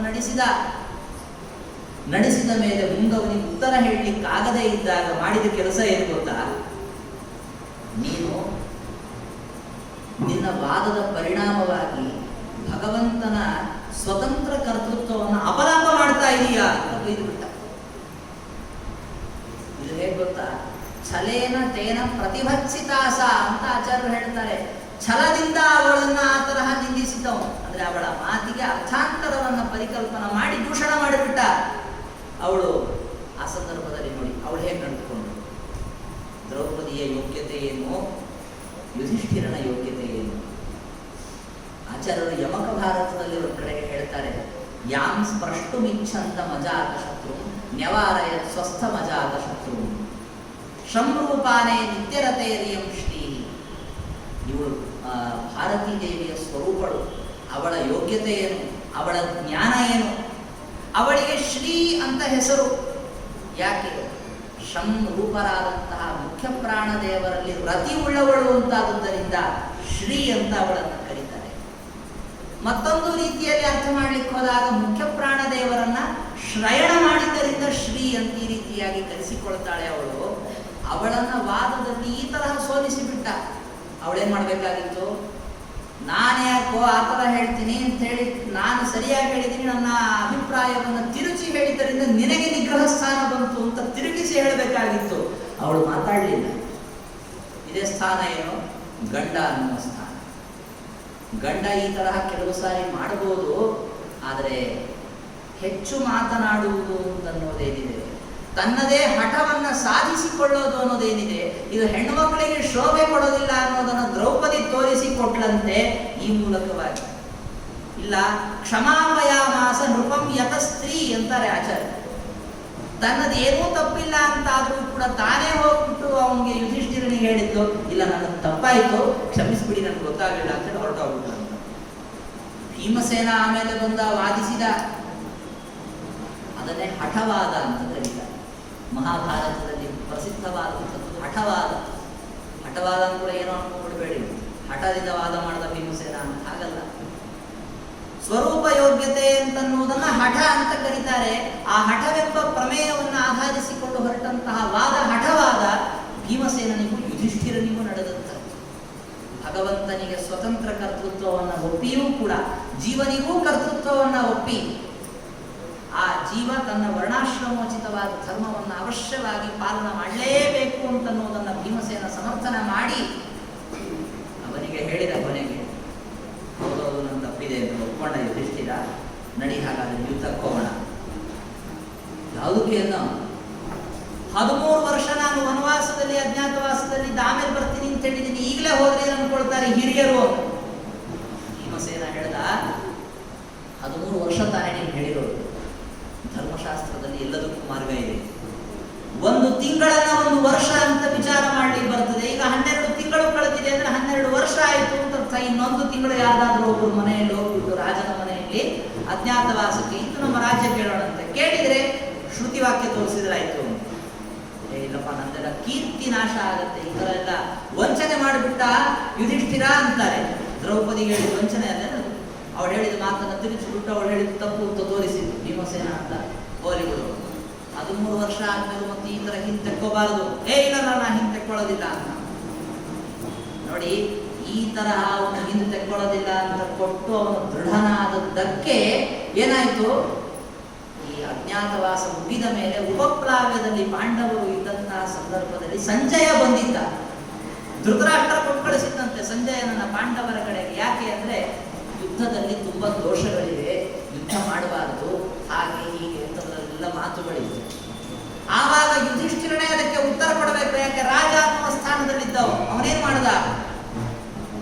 ಆಚಾರ್ಯರು ಹೇಳ್ತಾರೆ, ಹಠವಾದೆ ಅವದತ್ತು ಭೀಮಃ ಭೀಮಸೇನ ಹಠವಾದದಲ್ಲಿ ಏನು ಹೇಳಿದ್ದ ಅದೇ ಯುಕ್ತಿಗಳನ್ನೇ ತಿರುಗಿಸಿ ಹೊಡೆದು ಸಂಜಯನ ನಿರುತ್ತರನನ್ನಾಗಿ ಮಾಡಿ ಕಳಿಸ್ದ. ಅವನು ಅವಮಾನ ಆಗೋಗ್ಬಿಡ್ತು ಸಂಜಯ್. ವಾಪಸ್ ಬಂದಂತ ರಾತ್ರಿ ಬಂದವನೇ ಧೃತರಾಷ್ಟ್ರನಿಗೆ ಹೋಗಿ ಬಂದೆ. ಹೌದಾ, ಏನಾಯ್ತು? ಬಾಯಿಂದ ಬೈದ ಧೃತರಾಷ್ಟ್ರ, ನಿನ್ನ ಮತ ಕಟ್ಕೊಂಡು ಹೋಗಿ ನಾನು ಅವಮಾನ ಮಾಡ್ಕೊಂಡು ಬಂದೆ ಅಲ್ಲಿ. ಏನಾಯ್ತು ಅಂತ ನಾಳೆ ಹೇಳ್ತೀನಿ ಅಂತ ಹೇಳಿ ಮಲ್ಕೊಂಡ್ಬಿಟ್ಟು. ನೋಡಿ, ಯುಧಿಷ್ಠಿರನನ್ನ ಎಷ್ಟರ ಮಟ್ಟಿಗೆ ದೃಢವಾಗಿ ತಯಾರು ಮಾಡಿದ ಭೀಮಸೇನ ಇವಾಗ. ಇದೇ ಹಠವಾದ ಮೊದಲು ಮಾಡಿಬಿಟ್ಟಿದ್ರೆ ಚೆನ್ನಾಗಿರ್ತಿತ್ತಲ್ಲ. ಈ ಹಠವಾದವನ್ನು ಮೊದಲೇ ಮಾಡಿ ದುರ್ಯೋಧನಾದಿಗಳನ್ನು ಸಂಹಾರ ಮಾಡಿಬಿಟ್ಟಿದ್ರೆ ಇಲ್ಲ. ಅವನಿಗೆ ದುರ್ಯೋಧನನಿಗೆ ಇಷ್ಟರಲ್ಲಿ ತುಂಬಾ ಜನರು ಬೋಧನ ಮಾಡಿದ್ರು, ನೀನ್ ಮಾಡ್ತಿರೋ ತಪ್ಪು, ನೀನ್ ಮಾಡ್ತಿರೋ ತಪ್ಪು. ಆದ್ರೂ ಅವನು ಯಾವಾಗ ಒಪ್ಪಿಕೊಳ್ಳಿಲ್ಲ ಆವಾಗ ಅವನು ತಮೋಯೋಗ್ಯ ಅಂತ ನಿರ್ಧಾರವಾದದ್ದು. ಆಚಾರ್ಯರು ಹೇಳ್ತಾರೆ, ಯದಾ ಅದು ಜ್ಞಾನಿ ಸದ್ಭಾವೇ ನೈವ ಗೃಹಂತಿ ತತ್ವ ಅಸುರಾಣ ತಮಃಪ್ರಾಪ್ತಿ ತತಃ ನಿಯಮತೋ ಭವೆ. ನೋಡಿ, ಅಸುರರಿಗೆ ಅಮೃತಮ ಸಾಗುತ್ತೆ ಅನ್ನುವ ನಿರ್ಧಾರ ಯಾವಾಗಪ್ಪ ಅಂತ ಕೇಳಿದ್ರೆ, ನೋಡಿ, ಜ್ಞಾನಿಗಳು ಅಂತಾದಂಥವರು ಬಂದು ಅವರು ಮಾಡಿದ ತಪ್ಪನ್ನ ತಿದ್ದಿ ತೋರಿಸಿಕೊಟ್ಟಾಗಲೂ ಕೂಡ ಅವರು ಯಾವಾಗ ಅದನ್ನ ಗ್ರಹಣ ಮಾಡುವುದಿಲ್ಲ, ಆವಾಗ ಅವರು ತಮೋಯೋಗ್ಯರು ಅಂತ ನಿರ್ಧಾರವಾಗುತ್ತೆ. ದುರ್ಯೋಧನ ಹುಟ್ಟಿದ ದಿವಸನೇ ವಿದುರ ಹೇಳಿಬಿಟ್ಟಿದ್ದ. ನೋಡಿ, ವಿದುರ ಯುಧಿಷ್ಠಿರ ತದ್ವಿರುದ್ಧ ಸ್ವಭಾವಗಳು. ದುರ್ಯೋಧನ ಬದುಕುವುದಕ್ಕೆ ಅಂತ ಕಾರಣನಾದವನು ಯುಧಿಷ್ಠಿರ. ಇಷ್ಟು ದಿವಸ ದುರ್ಯೋಧನ ಬದುಕಿದ್ದಾನೆ ಅನ್ನೋದಕ್ಕೆ ಕಾರಣ ಯುಧಿಷ್ಠಿರ. ಆದರೆ ಇದೇ ಯಮಧರ್ಮ ವಿದುರನಾಗಿ ಹುಟ್ಟದವನು ಹುಟ್ಟಿದ ದಿವಸನೇ ಕತ್ತಿಸಿಕೆ ಅವನನ್ನು ಸಾಯಿಸಿಬಿಡು ಅಂತ ಹೇಳಿದಂಥವನು ಅದು ವಿದುರ. ಒಂಥರ ವಿರುದ್ಧ ಸ್ವಭಾವದವರು. ನೋಡಿ, ಯಮಧರ್ಮನಲ್ಲಿ ಅಸುರಾವೇಶ ಆಗತ್ತೆ ಅಂತ ನೀವು ಅಂದುಕೊಳ್ತೀರಿ. ದ್ಯೂತದ ಕಾಲದಲ್ಲಿ ಯುಧಿಷ್ಠಿರನಲ್ಲಿ ಅಸುರಾವೇಶವಾಗಿತ್ತು, ವಿದುರನಲ್ಲಾಗಿರ್ಲಿಲ್ಲ. ಯಾಕೆ? ಅವನಲ್ಲಿ ಆದ್ರೂ ಅಷ್ಟೇ ಬಿಟ್ಟರು ಅಷ್ಟೇ ಅಂತ. ನೈವತಸ್ಯ ಕೃತೇನಾರ್ಥ ನಾಕೃತೇನೇಹ ಕರ್ಚನ ಅಂತ ಹೇಳ್ತಾರಲ್ಲ, ಅದಕ್ಕೆ ಈ ಅರ್ಥ ಅಲ್ಲ, ಬೇರೆ ಅರ್ಥ ಇದೆ. ಇದು ಈ ಅರ್ಥದಲ್ಲಿ ಉಪಯೋಗಿಸ್ಕೊಂಡ್ರೆ ಅಸುರಾವೇಶ ಆದ್ರೂ ಅಷ್ಟೇ ಬಿಟ್ಟರು ಅಷ್ಟೇ ಏನು ತೊಂದರೆ ಇಲ್ಲ ಅಂತ. ವಿದುರನಲ್ಲಿ ಅಸುರಾವೇಶ ಆಗಿರ್ಲಿಲ್ಲಂತೆ ದ್ಯೂತ ನಡೆದಾಗಲೂ. ಅಂತೂ ದುರ್ಯೋಧನ ಜೊತೆಗೆ ಯುದ್ಧ ಮಾಡಬೇಕು ಅಂತ ನಿರ್ಧಾರವನ್ನ ಬದಲಾಯಿಸಲಿಲ್ಲ ಯುಧಿಷ್ಠಿರ. ಅಂತೂ ಕೊನೆಗೆ ಮತ್ತೊಂದು ಯುಧಿಷ್ಠಿರ ಅಣ್ಣ ಅಂತಾಗುವುದಕ್ಕೆ ಕಾರಣ ನೋಡಿ, ಆಚಾರ್ಯರು ಹೇಳ್ತಾರೆ, ವಿರಾಟನ ಮನೆಯಲ್ಲಿ ಹೋಗಿ ಎಲ್ಲರೂ ಸೇರಿಕೊಂಡು ಅಜ್ಞಾತವಾಸದ ಪ್ರಸಂಗ. ಆವಾಗ ಯುಧಿಷ್ಠಿರ ಅಂತನವನು ಏನ್ ಮಾಡ್ಬಿಟ್ಟ ಅಂದ್ರೆ, ಅವನು ತ್ರಿದಂಡಿ ಸನ್ಯಾಸಿ ವೇಷವನ್ನು ಧಾರಣ ಮಾಡಿ ರಾಜನಿಗೂ ಪೂಜ್ಯ ಅನ್ನುವ ಸ್ಥಾನದಲ್ಲಿ ಕೂತ್ಕೊಂಡ್ಬಿಟ್ಟ. ಅವರು ಅದರಿಂದ ಎಷ್ಟು ಉಪಯೋಗ ಆಯ್ತು ಗೊತ್ತಾ? ಉಳಿದ 4 ಜನ ತಮ್ಮಂದ್ರಿದ್ರಲ್ಲ, ಅವರೆಲ್ಲ ಏನು ಅನುಸಂಧಾನದಿಂದ ವರ್ತಿಸಿದ್ರು ವಿರಾಟನ ಮನೆಯಲ್ಲಿ ಅಂದ್ರೆ, ನಾವು ನಮ್ಮ ಅಣ್ಣನ ಸೇವೆ ಮಾಡ್ತಾ ಇದ್ದೀವಿ ಅಂತ ವರ್ತಿಸಿದ್ರು ಎಲ್ಲರೂ. ಅವರಿಗೆ ಸ್ವಧರ್ಮ ಪಾಲನೆ ಆಯ್ತು. ನೋಡಿ, ಒಬ್ಬರು ಸ್ವಾಮಿಗಳಾದ್ರೆ ಅವ್ರ ಬಳಗದವ್ರಿಗೆಲ್ಲ ಎಷ್ಟು ಅನುಕೂಲ ಆಗುತ್ತೆ ನೋಡಿ. ತ್ರಿದಂಡಿ ಸನ್ಯಾಸಿ ವೇಷವನ್ನು ಧಾರಣ ಮಾಡಿದ ಯುಧಿಷ್ಠಿರ ಉಳಿದ 4 ಜನರಿಗೆ ಸ್ವಧರ್ಮ ಪಾಲನೆಗೆ ಅನುಕೂಲ ಆಯಿತು. ಬೇರೆ ತರ ಉಪಯೋಗನ ಹೇಳಕ್ ಹೊರಟಿಲ್ಲ, ಸ್ವಧರ್ಮ ಪಾಲನೆಗೆ ಅನುಕೂಲ ಆಯಿತು. ಅಡಿಗೆ ಮಾಡಿದ ಭೀಮಸೇನ, ಯಾರಿಗೆ ಅಡಿಗೆ ಮಾಡ್ತಾ ಇದೆಯಪ್ಪ ಅಂದ್ರು. ವಿರಾಟನಿಗೆ ಜನ ಅನ್ಕೊಂಡು, ಇಲ್ಲ ನಮ್ಮ ಅಣ್ಣನಿಗೆ ಅಡಿಗೆ ಮಾಡ್ತಾ ಇದ್ದೀವಿ. ನೋಡಿ, 1-2 ಪ್ರಸಂಗಗಳಿಗೆ ಭೀಮಸೇನಿಗೆ ಧರ್ಮ ಪಾಲನೆ ಮಾಡೋದಕ್ಕೆ ಅವಕಾಶ ಮಾಡಿಕೊಟ್ಟಿದ್ದು ಯುಧಿಷ್ಠಿರನೇ. ಅಡಿಗೆ ಮನೆಯಲ್ಲಿ ಕೂತ್ಕೊಂಡ್ಬಿಟ್ಟಿದ್ದ ಅವನು ಭೀಮಸೇನ. ಹೊರಗಡೆಗೆ ಜಾತ್ರೆಯಲ್ಲಿ ಮಲ್ಲ ಯುದ್ಧ ನಡೀತಾ ಇತ್ತು. ಜೀಮೂತ ಅಂತ ಒಬ್ಬ ಮಲ್ಲ ಬಂದ. ಎಲ್ಲ ಅವನು ನೋಡೇ ಹೆದರ್ಕೊಂಡು ಓಡೋಗ್ಬಿಟ್ರು. ವಿರಾಟನಿಗೆ ಆಶ್ಚರ್ಯ, ಏನ್ ಮಾಡಬೇಕು, ಗಾಬರಿ ಆಗಿದೆ. ಪಕ್ಕಕ್ಕೆ ಕೂತು ತ್ರಿದಂಡಿ ಸ್ವಾಮಿಗಳು ಹೇಳಿದರು, ಅಲ್ಲಿ ಒಬ್ಬ ಕೂತ್ಕೊಂಡಿದ್ದ ನೋಡ್ರಿ, ನಿಮ್ಮ ಅಡಿಗೆ ಮನೆಯಲ್ಲಿ ಅಡಿಗೆ ಮಾಡೋನು, ಅವನು ಬಹಳ ಚೆನ್ನಾಗಿ ಮಲ್ಲ ಯುದ್ಧ ಮಾಡ್ತಾನೆ.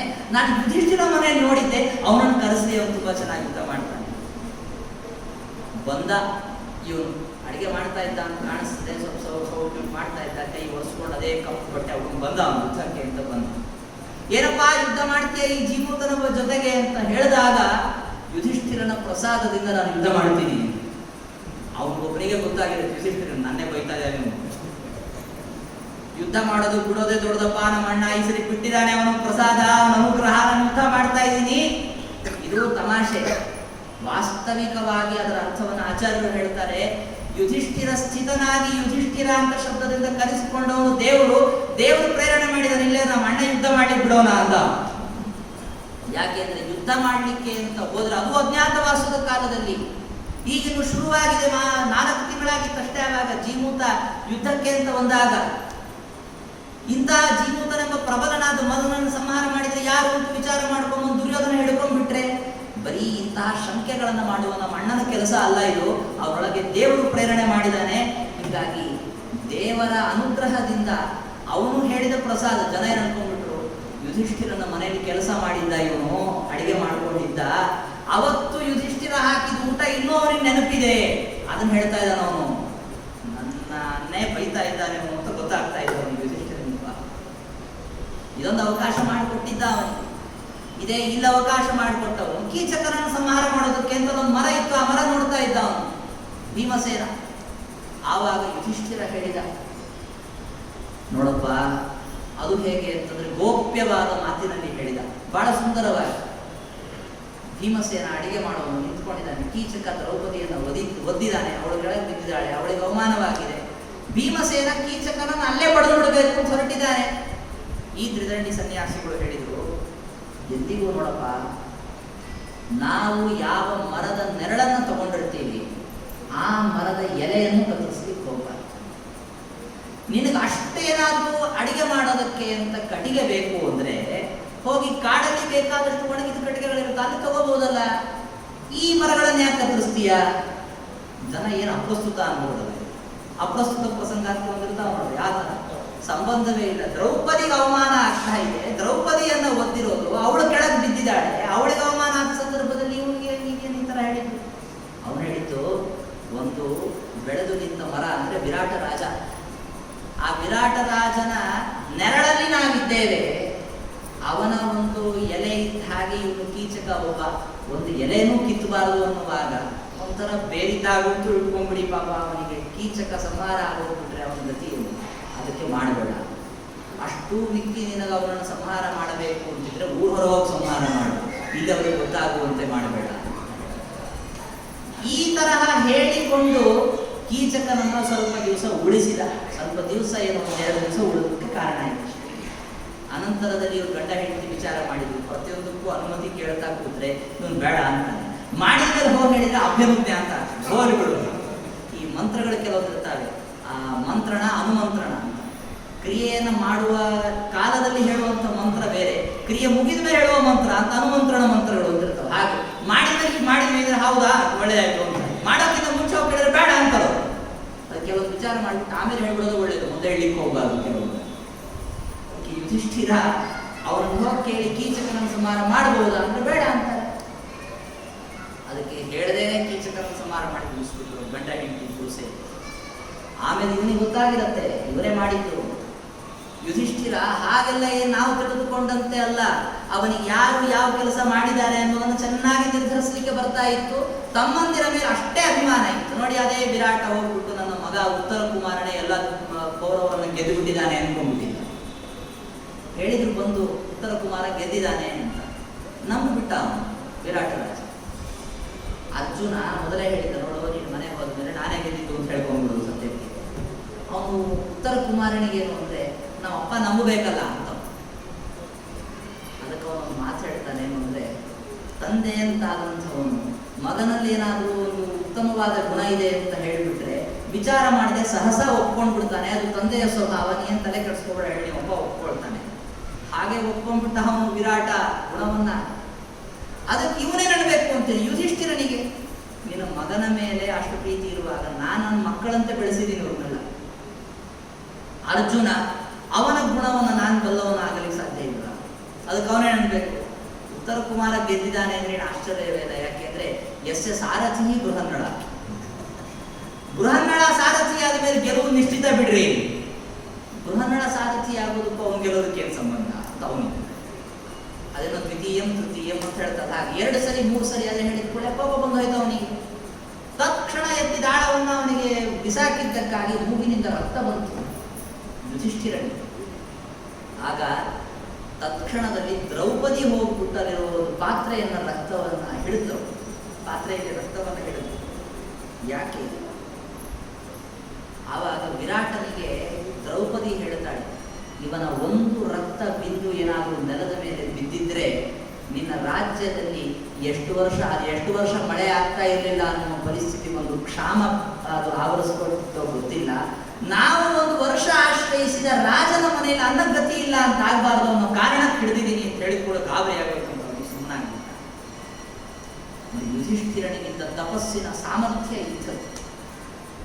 ಮಹಾ ತಪಸ್ವಿಯಾದಂತಹ ಈ ಯುಧಿಷ್ಠಿರ ಯುದ್ಧದಲ್ಲಂತವನು ತೋರಿಸಿದಂತಹ ಪೌರುಷಗಳು ಸಾಕಷ್ಟಿದೆ. ಮಹಾಭಾರತದ ಯುದ್ಧದಲ್ಲಿ ಕೆಲವು ಅಂಶಗಳನ್ನು ನಾನು ಪ್ರಾರಂಭದಲ್ಲಿಯೇ ಹೇಳಿಬಿಟ್ಟಿದ್ದೀನಿ. ಮಹಾಭಾರತ ಯುದ್ಧದ ಕೊನೆಯಲ್ಲಿ ಸೇನಾಪತಿಯಾದವನು ಶಲ್ಯ. ಈ ಶಲ್ಯ ಯುದ್ಧಕ್ಕೆ ಅಂತ ಬರ್ತಾ ಇದ್ದದ್ದು ಪಾಂಡವರ ಪಕ್ಷಕ್ಕೆ ಅಂತ, ದುರ್ಯೋಧನ ವಂಚನೆಯಿಂದ ತನ್ನ ಪಕ್ಷಕ್ಕೆ ಸೇರಿಸಿಕೊಂಡ. ಆದರೂ ಕೂಡ ಆ ಯುಧಿಷ್ಠಿರನಿಗೆ ಬೆಲೆ ಕೊಟ್ಟು ಶಲ್ಯ ಏನು ಮಾಡಿದ? ಕರ್ಣನಿಗೆ ತೇಜೋವಧೆಯಾಗುವಂತೆ ಮಾಡಿದ. ಬರೀ ಅಷ್ಟೇ ಅಲ್ಲ, ಕೊನೆಗೆ ಶಲ್ಯನನ್ನು ಸಂಹಾರ ಮಾಡಿದ್ದು ಕೂಡ ಸ್ವತಃ ಯುಧಿಷ್ಠಿರನೇ, ಬೇರೆ ಏನೂ ಇಲ್ಲ. ಯುಧಿಷ್ಠಿರನ ಹತ್ತಿರ ಅವನು ಯುದ್ಧಕ್ಕೆ ಬರುವಾಗ ಏನೂ ಇರಲಿಲ್ಲ ಶಲ್ಯನ ಹತ್ರ, ಕೇವಲ ಮುಷ್ಟಿ ಉದ್ಯಮೆ. ಅವನು ಮುಷ್ಟಿ ಎತ್ಕೊಂಡು ಬಂದ್ಬಿಟ್ಟ ಅಷ್ಟೇ. ನೋಡಿ, ಅಷ್ಟು ಮುಷ್ಟಿ ಎತ್ಕೊಂಡು ಬಂದವನನ್ನು ಸಾಯಿಸೋದಕ್ಕೆ ಅವನು ಸಾಮಾನ್ಯ ಬಾಣ ಸಾಕು ಅಂತ ನಾವಂತೀವಿ. ಅವನು ಸತ್ಯ ಧರ್ಮ ಎಲ್ಲವನ್ನು ಸಂಯೋಜನ ಮಾಡಿ ಅದ್ಭುತವಾದ ಒಂದು ಬಾಣವನ್ನು ಅಭಿಮಂತ್ರಣ ಮಾಡಿ ಬಿಡಬೇಕಾಯ್ತು. ಆವಾಗ ಶಲ್ಯ ಅಂತನ್ನುವನು ಮರಣವನ್ನ ಹೊಂದಿತ್ತು. ಒಂದು ರೀತಿಯಲ್ಲಿ ಕೊನೆಯ ಸೇನಾಪತಿಯನ್ನ ಸಂಹಾರ ಮಾಡಿದ್ದು ಯುಧಿಷ್ಠಿರ. ಮಹಾಭಾರತ ಯುದ್ಧ ಏನೋ ಮುಗಿತು. ಮಹಾಭಾರತ ಯುದ್ಧ ಮುಗಿದು ಕೊನೆಯಲ್ಲಿ ಏನಪ್ಪ? ದುರ್ಯೋಧನನ ಸಂಹಾರ ಕೊನೆಯಲ್ವಾ? ದುರ್ಯೋಧನನ ಸಂಹಾರದಷ್ಟೊತ್ತಿಗೆ ಅಲ್ಲಿ ಬಹಳ ಪ್ರಮುಖವಾದ ವಿಚಾರಗಳನ್ನು ಆಚಾರ್ಯರು ಹೇಳ್ತಾರೆ. ಇದೇನಾಗೋಗ್ಬಿಡ್ತು, ಅಣ್ಣ ಅಂತ ತಮ್ಮ ಲಾಭಕ್ಕಾಗಿ ಇವರು ಕೃಷ್ಣ ಭೀಮ ಇವರು ಸೇರ್ಬಿಟ್ಟು ಯುಧಿಷ್ಠಿರನ ಅಣ್ಣ ಅನ್ನೋ ಪದವಿಯಲ್ಲಿ ಕೂಡಿಸ್ಬಿಟ್ರು. ಅಣ್ಣ ಅನ್ನುವ ಪದವಿಯಲ್ಲಿ ಕೂತದ್ದಕ್ಕೆ ಇಡೀ ಮಹಾಭಾರತ ಯುದ್ಧ ಮಾಡಿಸಿದ್ದರ ಪುಣ್ಯ ಅದು ಯುಧಿಷ್ಠಿರನಿಗೆ ಬಂದಿತ್ತು. ಆದ್ರೆ ಅಷ್ಟು ಪುಣ್ಯವನ್ನು ಅವನಿಗೆ ತಡ್ಕೊಳಕ್ಕಾಗತ್ತಾ? ಅವನಿಗೆ ತಕ್ಕ ಪುಣ್ಯವಾಗುವುದು. ನೀನು ತಡ್ಕೊಳಕ್ಕಾಗಲ್ಲ, ಪುಣ್ಯ ಎಲ್ಲ ತಗೋ ಅಂತ ಹೇಳಲಿಕ್ಕೆ ನೋಡ್ರಿ, ಇನ್ನೊಬ್ಬರು ಅಕೌಂಟಲ್ಲಿರೋ ದುಡ್ಡನ್ನು ತಗೊಂಡಾಗ ದೇವರ ಕೆಲಸ ಮಾಡೋದು. ಅದಕ್ಕೇನು ಮಾಡ್ತಾನೆ? ತಪ್ಪು ಮಾಡಿಸಿ ಅದಕ್ಕೆ ಅಂತ ತಪ್ಪು ಕಾಣಿಕೆ ಅಂತ ಹೇಳಿ ಆ ಪುಣ್ಯ ತಗೊಳ್ಳುವಂಥ ಒಂದು ವ್ಯವಸ್ಥೆ ತಗೊಳ್ಳುವಂಥ. ಅದಕ್ಕೇನು ಮಾಡಬೇಕು? ಅವನು ಸುಮ್ಮನೆ ತಪ್ಪು ಮಾಡಲ್ಲ. ದುರ್ಯೋಧನನಿಗೂ ಭೀಮಸೇನಿಗೂ ಯುದ್ಧ ನಡೀತು, ನೋಡ್ಲಿಕ್ಕೆಲ್ಲ ಚೆನ್ನಾಗಿತ್ತು. ಕೊನೆಗೆ ಅವನು ಸಂಹಾರ ಆಯಿತು. ಮಧ್ಯದಲ್ಲಿ ಇವನು ಬಂದ್ಬಿಟ್ಟಿದ್ದ ಬಲರಾಮ. ನೋಡಿದ ಇದು ಅಧರ್ಮ ಅಂದ್ಬಿಟ್ಟು ಎದ್ಬಿಟ್ಟ. ಅಧರ್ಮ ಯಾಕಾಗುತ್ತೆ? ಇದು ಧರ್ಮವೇ, ಹಾಗೆ ಹೀಗೆ ಅಂತ ಕೃಷ್ಣ ಹೇಳಿದ. ಇದೇನಾಗೋಗ್ಬಿಡ್ತು? ವಿಪ್ರತಿಪತ್ತಿ ವಾಕ್ಯ ಬಂದಾಗ ಸಂದೇಹ ಬಂದ್ಬಿಡ್ತದೆ ನೋಡಿ. ಆ ಥರ ಅವನಿಗೆ ಒಬ್ಬರು ಧರ್ಮ ಅಂತಾರೆ, ಇನ್ನೊಬ್ರು ಅಧರ್ಮ ಅಂತಂತಾರೆ ಅಂದ ಕೂಡಲೇ ಇವನು ಯುಧಿಷ್ಠಿರನಿಗೆ ಸಂದೇಹ ಮುಗಿದೋಯ್ತು. ಅವನ ಸಂದೇಹ ಬಹುಭಾಗ ಕೊನೆ ತನಕ ನಿವೃತ್ತವಾಗಲಿಲ್ಲ. ಸಂದೇಹವೋ ಸಂದೇಹ. ಈ ಮಹಾಭಾರತ ಯುದ್ಧ ಅಂತನ್ನೋದು ಅದಿರಲಿ, ಮಹಾಭಾರತ ಯುದ್ಧದ ಬಹಳ ದೂರ ಮಾತು. ದುರ್ಯೋಧನ ಅಂತನ್ನೋನು ಧರ್ಮದಿಂದ ಸಂಹೃತನಾತ್ನೋ ಅಧರ್ಮದಿಂದ ಸಂಹೃತನಾತ್ನೋ ದೊಡ್ಡ ಸಂದೇಹ. ಕೃಷ್ಣ ಏನ್ ಮಾಡ್ದ? ಅನೇಕ ಜನರಿಗೆ ಧರ್ಮದಿಂದ ಸಂಹಾರ ಮಾಡಿದ್ದಾನೆ ಭೀಮಸೇನ, ಅಧರ್ಮದಿಂದ ಅಲ್ಲ ಅಂತ ಹೇಳಿದ. ಇವನು ಯುಧಿಷ್ಠಿರ ಅಷ್ಟರಿಂದ ತಿಳ್ಕೋಬೇಕೋ ಬೇಡ? ಹೌದು, ಏನ್ ಜನರಿಗೊಂದು ಧರ್ಮ, ಯುಧಿಷ್ಠಿರನಿಗೊಂದು ಧರ್ಮ ಅಂತಿರುತ್ತೆ, ಎಲ್ಲರಿಗೂ ಒಂದೇ ಧರ್ಮ ಇರೋದು. ಕೃಷ್ಣ ಹೇಳಿದ್ದಾನೆ, ಅದನ್ನು ಈ ಯುಧಿಷ್ಠಿರ ಕೇಳಿಸಿಕೊಂಡಿದ್ದಾನೆ. ಆಮೇಲೂ ಮತ್ತೆ ಕೃಷ್ಣ ಒಂದು ಮಾತು ಕೇಳೋದಿತ್ತು, ಏನು? ಭೀಮಸೇನ ದುರ್ಯೋಧನನನ್ನ ಧರ್ಮದಿಂದ ಕೊಂದ ಅಧರ್ಮದಿಂದ ಕೊಂದ? ಕೃಷ್ಣನಿಗೆ ಕೋಪ ಬಂತು. ಇದೇ ಸಮಯ ಸರಿಯಾದದ್ದು. ಅಲ್ಲಪ್ಪ, ನಾನು ಸುಳ್ಳು ಹೇಳೋ ಅಂತಂದ್ರೆ ಪಾಪ ಬರುತ್ತೆ ಅಂತ ಸಂದೇಹ ಪಟ್ಟವು ನೀನು. ಅಶ್ವತ್ಥಾಮ ಹತಃ ಅಂತ ಹೇಳೋ, ಅಶ್ವತ್ಥಾಮ ಅಂತ ನಾವು ಹತನಾದ ಅಂತ ಹೇಳಿದ್ರೆ ನಾನು ಸುಳ್ಳು ಹೇಳಿದಾಗ ಆಗತ್ತೆ. ಜನ್ಮದಿಂದ ನಾನು ಸುಳ್ಳು ಹೇಳಿದವನಲ್ಲ. ಅಲ್ಲೋ, ಸುಳ್ಳು ಸತ್ಯ ಇದರಲ್ಲಿ ಒಂದು ಬೇಕು ಒಂದು ಬೇಡ ಅಂತ ವ್ಯವಸ್ಥೆ ಮಾಡಿದವನೇ ನಾನು. ನಾನೇ ನೀನು ಸುಳ್ಳು ಹೇಳೋ ಅಂತ ಹೇಳಿದಾಗ ಸುಳ್ಳು ಹೇಳಿದ್ರೆ ಪುಣ್ಯ ಬರುತ್ತೆ, ಪಾಪ ಬರುತ್ತೆ ಅಂತ ಸಂದೇಹ ಪಟ್ಟವ ನೀನು. ಮಾಡ್ತಿದ್ದಾಳು ಅಂದ್ಬಿಟ್ಟು ದೇವರಿಗೆ ಉತ್ತರ ಹೇಳಬೇಕು ಅಂತೀರಿ. ಹೌದಪ್ಪ, ಧರ್ಮನೇ ಅನ್ಬೇಕೋ ಬೇಡೋ? ಹಾಗೆ ಹೇಳಿಲ್ಲ ಉತ್ತರ ಅವನಿಗೆ. ನೋಡಪ್ಪ, ದುಷ್ಟರಾದವರನ್ನ ಅಧರ್ಮದಿಂದ ಕೊಂದರೂ ತಪ್ಪಿಲ್ಲ. ಇವನಿಗೆ ಈ ಥರ ವಕ್ರವಾಗಿ ಹೇಳಿದ ಕೂಡ ಅಂದ್ರೆ ಏನಾಯ್ತು? ಅಧರ್ಮದಿಂದ ಕೊಂದಿದ್ದಾನೆ, ಆದ್ರೆ ತಪ್ಪಿಲ್ಲ ಅಂತ ಅರ್ಥ. ನಾನು ಹೇಳಿದ್ದೀನೇನೋ ಅಂತ ಕೃಷ್ಣ. ನಾನು ಹಾಗೆ ಹೇಳಿಲ್ಲ. ಕೃಷ್ಣನ ತಾತ್ಪರ್ಯ ಏನಿತ್ತು ಅಂದ್ರೆ ಅಧರ್ಮದಿಂದ ಕೊಂದ್ರೇನೆ ತಪ್ಪಿಲ್ಲ ಅನ್ನೋ ಕಾಲಕ್ಕೆ ಧರ್ಮದಿಂದ ಕೊಂದ್ರೆ ತಪ್ಪಿಲ್ಲ ಅಂತ ಇನ್ನೇನು ಹೇಳಬೇಕು ಅಂತ ಕೃಷ್ಣನ ಅಭಿಪ್ರಾಯ ಇತ್ತು. ಇವನಿಗೇನಾಯ್ತು? ಅದು ಅಧರ್ಮದಿಂದಲೇ ಕೊಂದಿದ್ದಾಗಿ ನಮ್ಮ ಸಮಾಧಾನ ಹೇಳ್ತಾ ಇದ್ದಾರೆ. ಮಹಾಭಾರತ ಯುದ್ಧ ಮುಗಿತು. ಇದು ಕರ್ಣ ಅಂತನೋನು ಯುಧಿಷ್ಠಿರನಿಗೂ ಅಣ್ಣ ಆಗಬೇಕು ಅನ್ನೋದು ಗೊತ್ತೇ ಇರಲಿಲ್ಲ ಅವನಿಗೆ. ಗೊತ್ತಾದ್ಮೇಲಂತೂ ಬಹಳ ಬೇಜಾರಾಯಿತು. ಕುಂತಿಗೆ ಶಾಪ ಕೊಟ್ಟ. ಯಾವ ಹೆಣ್ಣು ಮಕ್ಕಳಿಗೂ ಮನಸ್ಸಿನಲ್ಲಿ ಗೋಪ್ಯವಾಗಿ ಉಳಿಯೋದು ಬೇಡ. ಯುಧಿಷ್ಠಿರನೇ ಕೊಟ್ಟ ಶಾಪ ಇವತ್ತಿಗೂ ಕೆಲಸ ಮಾಡ್ತಾ ಇದೆ. ಇಂತಹ ಸಂದರ್ಭದ ಅದು ಯಾರೆಲ್ಲರೂ ಕೆಲಸ ಮಾಡ್ತಾ ಇಲ್ಲ ಅಂತ ಇಟ್ಕೊಳ್ಳಿ ಒಂದು ಪಕ್ಷ. ಆ ಪಕ್ಷ ಮೋಕ್ಷದಲ್ಲೂ ಕೂಡ ಉತ್ಪಾದನೆ ಮಾಡ್ಕೊಳ್ಳಿ ಬರುತ್ತೇನು ಅಂತಂದ್ರೆ ಪಾಪದಿಂದ ಪುರುಷನಿಗೆ ಸ್ತ್ರೀ ಶರೀರ ಬರ್ತದಂತೆ. ಅಂಥವ್ರಿಗೆ ಬಹುಶಃ ಅದು ಅನ್ವಯಿಸಿರ್ಬೋದು. ಈ ತರಹ ಯುಧಿಷ್ಠಿರ ಶಾಪ ಕೊಟ್ಟ. ಅನಂತರದಲ್ಲಿ ಮತ್ತೆ ಕೆಲಸ ಶುರುವಾಯಿತು. ಅವನು ರಾಜ ಅಂತಾಗಲಿ ಒಪ್ಕೊಳ್ತಾ ಇಲ್ಲ, ಅಂತೂ ರಾಜ ಅಂತ ಮಾಡಿ ಕೂಡಿಸಿದ್ರು. ಅವನಿಗೆ ಸಂದೇಹ, ಅಂದ್ರೆ ಇಷ್ಟೆಲ್ಲ ಜನ ಧರ್ಮ ಅಂತ ಹೇಳ್ತಾ ಇದ್ದಾರೆ, ಇದರಲ್ಲಿ ಏನು ಸಂದೇಹ ಪಡೋದಿದೆ? ಬಹಳ ಜನ ವೈಷ್ಣವರು ಒಂದನ್ನು ಧರ್ಮ ಅಂತ ಹೇಳ್ತಾ ಇದ್ದಾರೆ ಅಂದ್ರೆ ಅದು ಧರ್ಮವಾಗಿ ಹೋಗ್ತದೆ. ಸ್ವತಃ ಭಗವಂತನ ವಾಕ್ಯದಿಂದಲೇ ಅದು ಧರ್ಮ ಆಗತ್ತೆ. ಅದಕ್ಕೆ ಅವನ ವಾದ ಏನು ಗೊತ್ತಾ? ಎಲ್ಲರೂ ನನ್ನ ಮೇಲಿರುವ ಪ್ರೀತಿಯಿಂದ ಇದನ್ನು ಧರ್ಮ ಅಂತ ಹೇಳ್ತಾ ಇದ್ದಾರೆ ಹೊರತು ವಸ್ತುತಃ ಇದು ಧರ್ಮ ಅಂತ ಆಗಬೇಕು ಅಂತ ಇಲ್ಲ. ನೋಡಿ, ಭಗವಂತನ ಮಾತಿನ ಮೇಲೆ ಸಂದೇಹ, ಭಾಗವತರಾದ ಭೀಮಾರ್ಜುನರ ಮಾತಿನ ಮೇಲೆ ಸಂದೇಹ. ಭೀಮಸೇನ ಹೇಳಿದ, ಭೀಮಸೇನಿಗೆ ಅವನೇನ್ ಮಾಡ್ಬಿಟ್ಟ, ದಯವಿಟ್ಟು ನನಗೆ ಒತ್ತಾಯ ಮಾಡ್ಬಿಡಪ್ಪ, ನೀನು ಬಹಳ ದೊಡ್ಡ ಜ್ಞಾನಿ ಇರಿ, ಅವನ ಜೊತೆ ವಾದ ಮಾಡ್ಲಿಕ್ಕಾಗಲ್ಲ ಅಂತ ಅನುಭವ ಬಂದೋಗ್ಬಿಟ್ಟಿದ್ದ ಆಗಲೇ ಅವನು. ಅನಂತರದಲ್ಲಿ ಅರ್ಜುನ ಬಂದು ಹೇಳಿದ, ಅಣ್ಣ ಇದು ಧರ್ಮನೋ ಅಂತ ಹೇಳಕ್ ಹೋದ. ನಾವೇತ್ಸೀತ್ಯಾಹ ಫಲ್ಗುಣ, ನಿನಗೆ ಗೊತ್ತಾಗಲ್ಲಪ್ಪ, ಸುಮ್ಮನೆ ಕೊಡೋದು ಬಯಸ್ಕೊಂಡು. ಅರ್ಜುನನಿಗೆ ಗೊತ್ತಾಗಲ್ಲ ಅಂತ ಹೇಳೋದಕ್ಕೆ ನೀನ್ ಯಾರು? ನಿನ್ನಕ್ಕಿಂತ ಹೆಚ್ಚು ಜ್ಞಾನ ಇದೆ ಅವನಿಗೆ. ಇಲ್ಲ, ನನ್ನ ಅಭಿಪ್ರಾಯ ಏನು ಅಂದ್ರೆ, ನನ್ನ ಮೇಲಿರುವ ಪ್ರೀತಿಯಿಂದ ಎಲ್ಲರೂ ನೀವು ಹೇಳ್ತಾ ಇದ್ದಾರೆ ಅಂತ ಅಭಿಪ್ರಾಯ ಇದೆ. ಕೊನೆಗೆ ಅವನು ಸಮಾಧಾನಕ್ಕೆ ಅಂತ ಹೇಳಿ ಕರ್ಕೊಂಡು ಹೋಗಿದ್ದು ಎಲ್ಲಿಗೆ ಅಂದ್ರೆ ಭೀಷ್ಮರ ಹತ್ರ ಕರ್ಕೊಂಡು ಹೋಗು. ಭೀಷ್ಮರಿಂದ ಹೇಳಿಸಿರು. ಕೇಳೋದಕ್ಕೂ ಅವನಿಗೆ ನಾಚಿಗೆ. ಕೃಷ್ಣನೇ ಕೇಳಿ ಆ ಯುಧಿಷ್ಠಿರನನ್ನ ಮುಂದೆ ಬಿಟ್ಟು ಪ್ರಶ್ನೆ ಕೇಳಿಸಿ ಉತ್ತರ ಹೇಳಿಸಿ ಎಲ್ಲ ವಿಧವಾದ ಸಂದೇಹಗಳಿಗೆ ಪರಿಹಾರ ಮಾಡಿಸಿದ. ಕೊನೆಗೊಂದು ಪ್ರಶ್ನೆ ಬಂತು ಅವನಿಗೆ, ಯುಧಿಷ್ಠಿರನಿಗೆ. ಹೇಗಿದ್ರು ಒಂದು ಚರ್ಚೆ ನಡೀತಾ ಇದೆಯಲ್ಲ, ಚರ್ಚೆ ನಡೀಲಿ. ಧರ್ಮ, ಅರ್ಥ, ಕಾಮ, ಮೋಕ್ಷ ಈ 4 ಪುರುಷಾರ್ಥಗಳಲ್ಲಿ ಯಾವುದು ಉತ್ತಮವಾದ ಪುರುಷಾರ್ಥ ಅಂತ ಪ್ರಶ್ನೆ ಕೇಳಿದ್ರು. ಒಬ್ಬೊಬ್ಬರು ಒಂದೊಂದು ಪುರುಷಾರ್ಥಗಳನ್ನು ಉತ್ತಮ ಅಂತ ಹೇಳಿದರು. ಯುಧಿಷ್ಠಿರನ ವಾದ ಏನು ಅಂದ್ರೆ, ಮೋಕ್ಷವೆಂಬುವುದು ಉತ್ತಮ ಪುರುಷಾರ್ಥ. ಪ್ರಶಸ್ಯ ಭೀಮಂ ಅನ್ಯಾಂಶ್ಚ ರಾಜ ಮೋಕ್ಷಮಥಾಸ್ತು ಅದು. ಭೀಮಸೇನ ಯದ್ಯಪಿ ಕಾಮವೆಂಬುವುದನ್ನು ಉತ್ತಮ ಪುರುಷಾರ್ಥ ಅಂತ ಹೇಳಿದ್ದ, ಆದರೆ ಇವನು ಮಾತ್ರ ಎಲ್ಲರೂ ತುಂಬ ಚೆನ್ನಾಗಿ ಹೇಳಿದಿರಿ ನಿಮ್ಮ ಅಭಿಪ್ರಾಯವನ್ನ, ನಂದು ಒಂದು ಅಭಿಪ್ರಾಯ ಇದೆ, ಮೋಕ್ಷವೆಂಬುದು ಉತ್ತಮ ಪುರುಷಾರ್ಥ. ಯದ್ಯಪಿ ಯಾವುದೇ ಸಂದರ್ಭದಲ್ಲೂ ತನ್ನ ವಿರುದ್ಧವಾಗಿ ಹೇಳಲಿಕ್ಕೆ ಹೋದರೆ ಭೀಮಸೇನ ಎದುರಿಗೆ ಬರೋನು. ಇದು ಭೀಮಸೇನ ಹೇಳಿದ ಯುಕ್ತಿ ವಿರುದ್ಧವಿರಲಿಲ್ಲಂತೆ. ಸ್ವಯುಕ್ತೆ ಅಪ್ರತೀಪತ್ವಾತ್ ನಿರಾಚಕರೇಣ ಮಾರುತಿ. ತನ್ನ ಮಾತಿಗೆ ಇದು ವಿರುದ್ಧ ಅಲ್ಲ ಅಂತ ಹೇಳುವ ಕಾರಣಕ್ಕೆ ಭೀಮಸೇನ ಅದನ್ನು ನಿರಾಕರಣೆ ಮಾಡಲಿಲ್ಲ. ಸುಮ್ಮನಾಗುತ್ತೆ. ಹೌದಾ, ಸಂತೋಷ. ಕೊನೆಗೆ ಇಷ್ಟೆಲ್ಲ ಉಪದೇಶವನ್ನು ಪಡೆದುಕೊಂಡು ವಾಪಸ್ಸು ಬಂದ ಮೇಲೂ ಕೂಡ ವೇದವ್ಯಾಸ ದೇವರು ಹೇಳಿದರು, ನೀನು ಅಶ್ವಮೇಧ ಯಾಗ ಮಾಡುವುದು. ರಾಜಸೂಯ ಅಶ್ವಮೇಧವನ್ನು ಮಾಡಿಸಿದ್ದಾಗಿದೆ ಈಗಾಗಲೇ ಆರಂಭಕ್ಕೆ, ಇನ್ನೊಂದು ಬಾರಿ ಅಶ್ವಮೇಧ ಮಾಡುವುದು. ಯಾಕೆ ಅಂತ ಕೇಳಿದರೆ, ಇದು ಯಾವುದು ಮಹಾಭಾರತ ಯುದ್ಧವೆಂಬ ಅದ್ಭುತವಾದ ಪುಣ್ಯ ಕಾರ್ಯ ಇದೆ, ಇದರಿಂದ ಪಾಪ ಬಂದಿರಬಹುದು ಅಂತ ಸಂದೇಹ ಪಟ್ಟಿದ್ದಕ್ಕೆ. ಅದಕ್ಕಾಗಿ ನೀನೇನ್ ಮಾಡಬೇಕಾಗಿತ್ತು, ಅಶ್ವಮೇಧವನ್ನು ಮಾಡಬೇಕಾಗಿತ್ತು. ಧರ್ಮವಾದದ್ದನ್ನ ಅದು ಅಧರ್ಮ ಅಂತ ಸಂದೇಹ ಪಟ್ಟಿದ್ದಕ್ಕೆ ಇದು ಪ್ರಾಯಶ್ಚಿತ್ತ. ನೀನು ಅವಶ್ಯವಾಗಿ ಅಶ್ವಮೇಧ ಮಾಡಬೇಕು ಅಂತ ಹೇಳಿ ವೇದವ್ಯಾಸ ದೇವರು ಯುಧಿಷ್ಠಿರನ ಕಡೆಯಿಂದ 5 ಅಶ್ವಮೇಧ ಯಾಗವನ್ನು ಮಾಡಿಸಿದರು. ನೋಡಿ, 36 ವರ್ಷ ಪಾಂಡವರ ರಾಜ್ಯ ಶಾಸನ ಕಾಲಾವಧಿ ಅಂತ ಹೇಳಿದ್ದಲ್ಲ, ಅದರಲ್ಲಿ 15 ವರ್ಷ ಅಶ್ವಮೇಧ ಯಾಗವನ್ನು ಮಾಡುವುದಕ್ಕೆ ಅಂತಾನೆ ಕಾಲಾವಧಿ.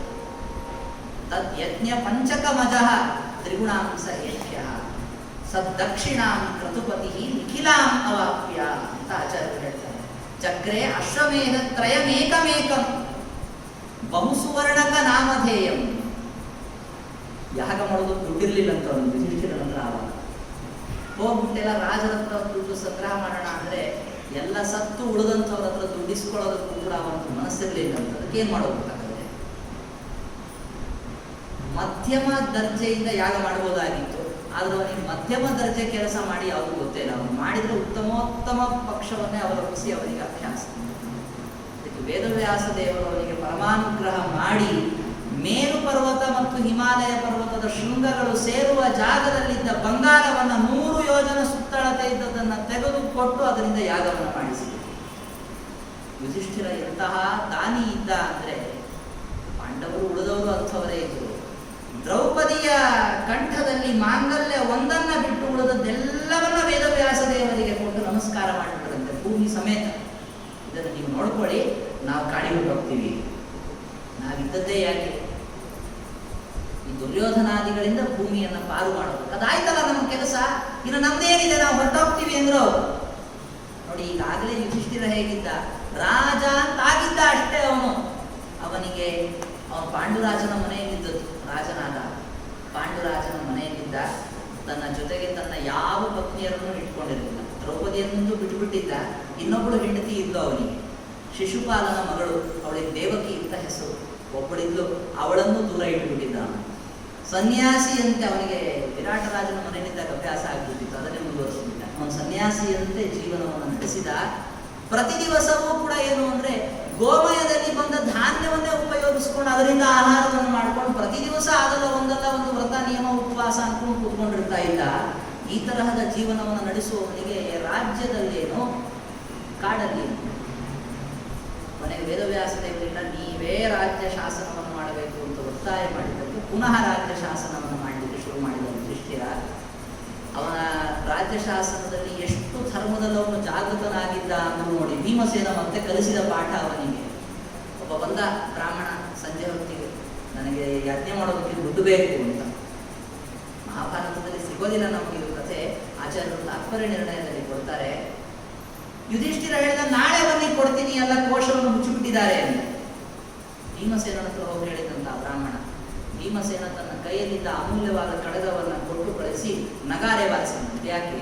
ಸಂತೋಷದ ಕಾಲದಲ್ಲಿ ಬಾರಿಸುವ ನಗಾರೆ. ಯುಧಿಷ್ಠಿರನಿಗೆ ಸಂದೇಹ ಬಂತಿಂತ ರಾತ್ರಿ ಸಂದರ್ಭದಲ್ಲಿ ಇದೆಂತ ಸಂತೋಷ ಆಯಿತು ಭೀಮಸೇನಿಗೆ. ಯಾಕೆ? ಏನಿಲ್ಲ, ನಾಳೆ ಬೆಳಗ್ಗೆ ತನಕ ಬದುಕ್ತಾನೆ ಯುಧಿಷ್ಠಿರ ಅಂತ ಸಂತೋಷ ಆಯ್ತು ನನಗೆ. ಅದಕ್ಕೆ ಅರ್ಥ ಆಯ್ತು ಅವನಿಗೆ, ಸಂತೋಷ ಆಯ್ತು, ಒಳ್ಳೆಯದು. ಅವತ್ತಿನಿಂದ ಅಂತೂ ಯುಧಿಷ್ಠಿರ ಎಷ್ಟು ಜಾಗೃತನಾಗಿಬಿಟ್ಟ ಅಂದರೆ, ಧರ್ಮ ಕಾರ್ಯಗಳನ್ನ ಮಾಡುವುದರಲ್ಲಿ ಯಾವುದನ್ನು ನಾಳೆಗೆ ಅಂತ ತೆಗೆದಿಡೋದಲ್ಲ, ಯಾವುದನ್ನ ಇವತ್ತೇ ಮಾಡಲಿಕ್ಕೆ ಸಾಧ್ಯ ಇದೆ ಅದನ್ನು ಇವತ್ತೇ ಮಾಡಿಬಿಡಬೇಕು. ಅಂದ್ರೆ ಈ ಕೋಶದಲ್ಲಿರುವ ದುಡ್ಡನ್ನು ಕೊಡ್ಲಿಕ್ಕೆ, ಕೋಶದಲ್ಲಿದ್ದದೇ ದುಡ್ಡೇನು, ಮೈ ತುಂಬಾ ಆಭರಣಗಳನ್ನು ಹಾಕೊಂಡಿದ್ರೆ ಅದನ್ನೇ ಕೊಟ್ಟು ಬಿಡ್ಬೋದಲ್ಲ ತೆಗೆದು. ಮನೆಯಲ್ಲಿರೋ ಒಂದು ಬಂಗಾರದ ಪಾತ್ರೆ ಕೊಟ್ಟರು ಹೋಗೋದಿತ್ತ ಬ್ರಾಹ್ಮಣನ ಯಾಗ, ಕೋಶದಿಂದಲೇ ದುಡ್ಡು ಯಾಕೆ ತಿಳಿಸ್ಕೊಡ್ಬೇಕು? ಇದೇ ನೋಡಿ, ಧೃತರಾಷ್ಟ್ರ ಕಾಡಿಗೆ ಹೊರಟ. ಇವರು ಬೇಡ ಅಂತ ಬಹಳ ಒತ್ತಾಯ ಮಾಡಿದರು. ಧೃತರಾಷ್ಟ್ರ ಒಪ್ಪಲಿಲ್ಲ, ಮೂರ್ಛಿತನಾಗಿ ಬಿಟ್ಟ, ಉಪವಾಸದಿಂದಿದ್ದ ಪಾಪ. ಯುಧಿಷ್ಠಿರನ ಸಾಮರ್ಥ್ಯ ನೋಡಿ, ಅವನು ಯಾರನ್ನಾರು ಕೈಯಿಂದ ಮುಟ್ಟಿಬಿಟ್ರೆ ಅವರಿಗೆ ದೇಹದಲ್ಲಿ ಪುನಃ ಸತ್ವ ಬಂದುಬಿಡ್ತಾ ಇತ್ತು. 3-4 ದಿವಸ ಉಪವಾಸ ಮಾಡಿದಂತಹ ಧೃತರಾಷ್ಟ್ರ ಮೂರ್ಛಿತನಾಗಿ ಬಿದ್ದರೆ ಯುಧಿಷ್ಠಿರ ಮೈ ಸವರಿದ್ದಕ್ಕೆ ಅವನಿಗೆ ಎಚ್ಚೆತ್ತು ಶಕ್ತಿ ಬಂದು ಕೂತ್ಕೊಂಡಂತ ಧೃತರಾಷ್ಟ್ರ. ಅಂತಹ ಹಸ್ತದಲ್ಲಿ ಅವನಿಗೆ ಅಷ್ಟು ಗುಣ ಇತ್ತು. ಅಂತೂ ಹೋಗಲಿ, ಅವನು ಕಾಡಿಗೆ ಹೊರಡುವಾಗ ದುಡ್ಡು ಬೇಕಾಗಿತ್ತಂತ ಅವನಿಗೆ ಶ್ರಾದ್ದ ಮಾಡೋದಕ್ಕೆ. ಶ್ರಾದ್ದಕ್ಕೆ ಅಂತ ದುಡ್ಡು ಕೇಳೋದಕ್ಕೆ ಅಂತ ವಿದುರನನ್ನು ಕೊಟ್ಟು ಕಳಿಸಿದ. ವಿದುರ ಕೇಳಿದರೆ ಭೀಮಸೇನ ಅಂತ ಬಂದು ಮೀಸ ಕೊಡೋದಿಲ್ಲ ನೋಡಿ. ಎಂತ ಔದಾರ್ಯ ಭೀಮಸೇನಿಗೆ ನಾವು ಅನ್ಕೊಳ್ತೀವಿ. ದೊಡ್ಡಪ್ಪ ಕೇಳಿದ್ರೆ ದುಡ್ಡು ಕೊಡಲಿಲ್ಲ. ಯಾಕೆ ಅಂತ ಕೇಳಿದ ಅವನು. ಯಾರಿಗೆ ಶ್ರಾದ್ದ ಮಾಡ್ತಾನಂತೆ? ಭೀಷ್ಮರಿಗೆ ನಾವು ಮಾಡ್ತೀವಿ ಅಂತ ಹೇಳ ಅವನಿಗೆ. ಕರ್ಣನಿಗೆ ನಮ್ಮ ಅಮ್ಮ ಮಾಡ್ತಾಳೆ ಅಂತ ಹೇಳು. ದ್ರೋಣಾಚಾರ್ಯ ಅಶ್ವತ್ಥಾಮ ಬದುಕಿದ ನಾವು ಮಾಡ್ಕೊಳ್ತಾನೆ.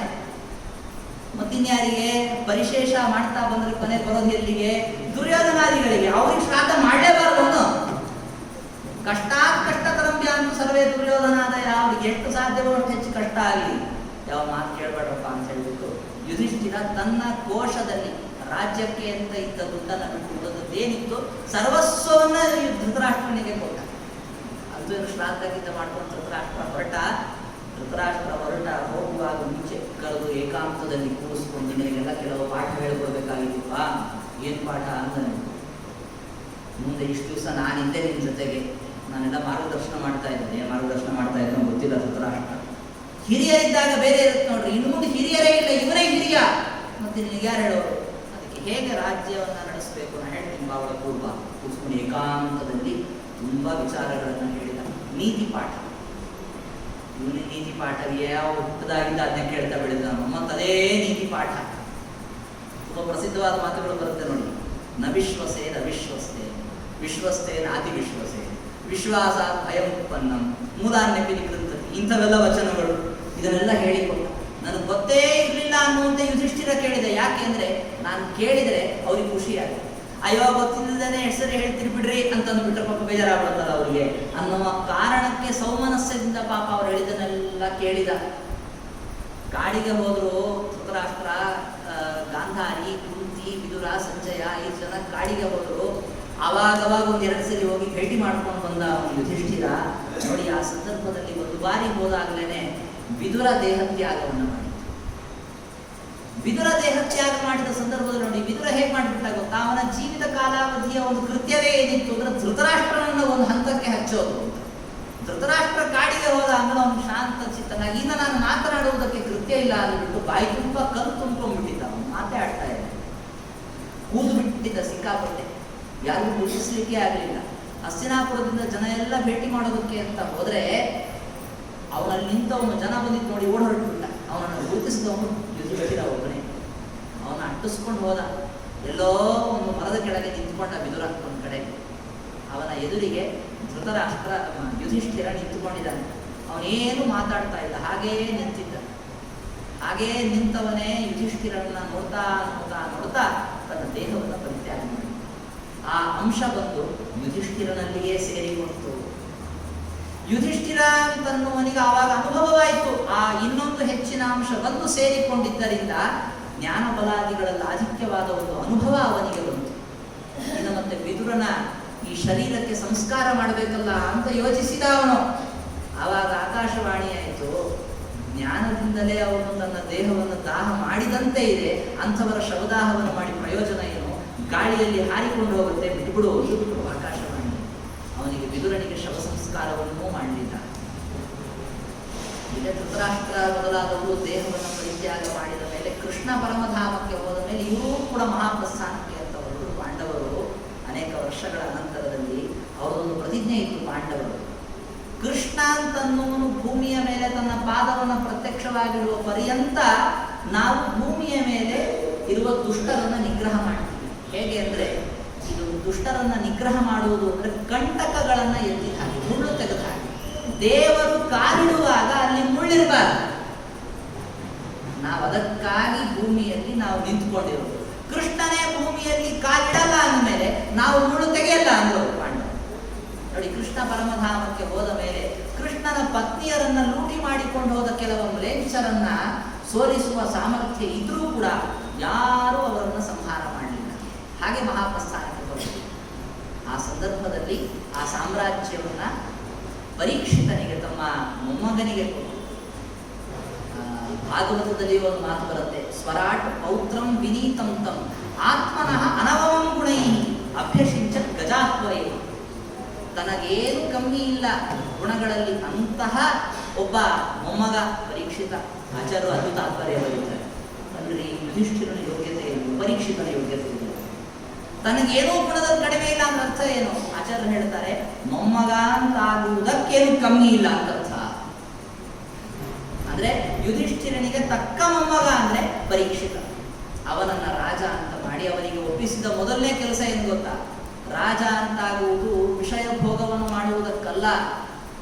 ಯಾರು ಕೃಷ್ಣನ ಪತ್ನಿಯರನ್ನ ಓಡಿಸಿಕೊಂಡು ಹೋಗಿದ್ದಾರೆ ಅವರನ್ನೆಲ್ಲ ನಿಗ್ರಹ ಮಾಡುವುದು ನಿನ್ನ ಕೆಲಸ. ಅದನ್ನು ಅವನು ಮಾಡಿ ಕಲಿ ನಿಗ್ರಹವನ್ನು ಪರೀಕ್ಷಿತ ಮಾಡಿದ ಅಂತ ನಾವು ಹೇಳಿದ್ದೀವಿ. ಮೊದಲು ಮಾಡಿದಂಥವನು ಇದೇ ಯುಧಿಷ್ಠಿರನೇ.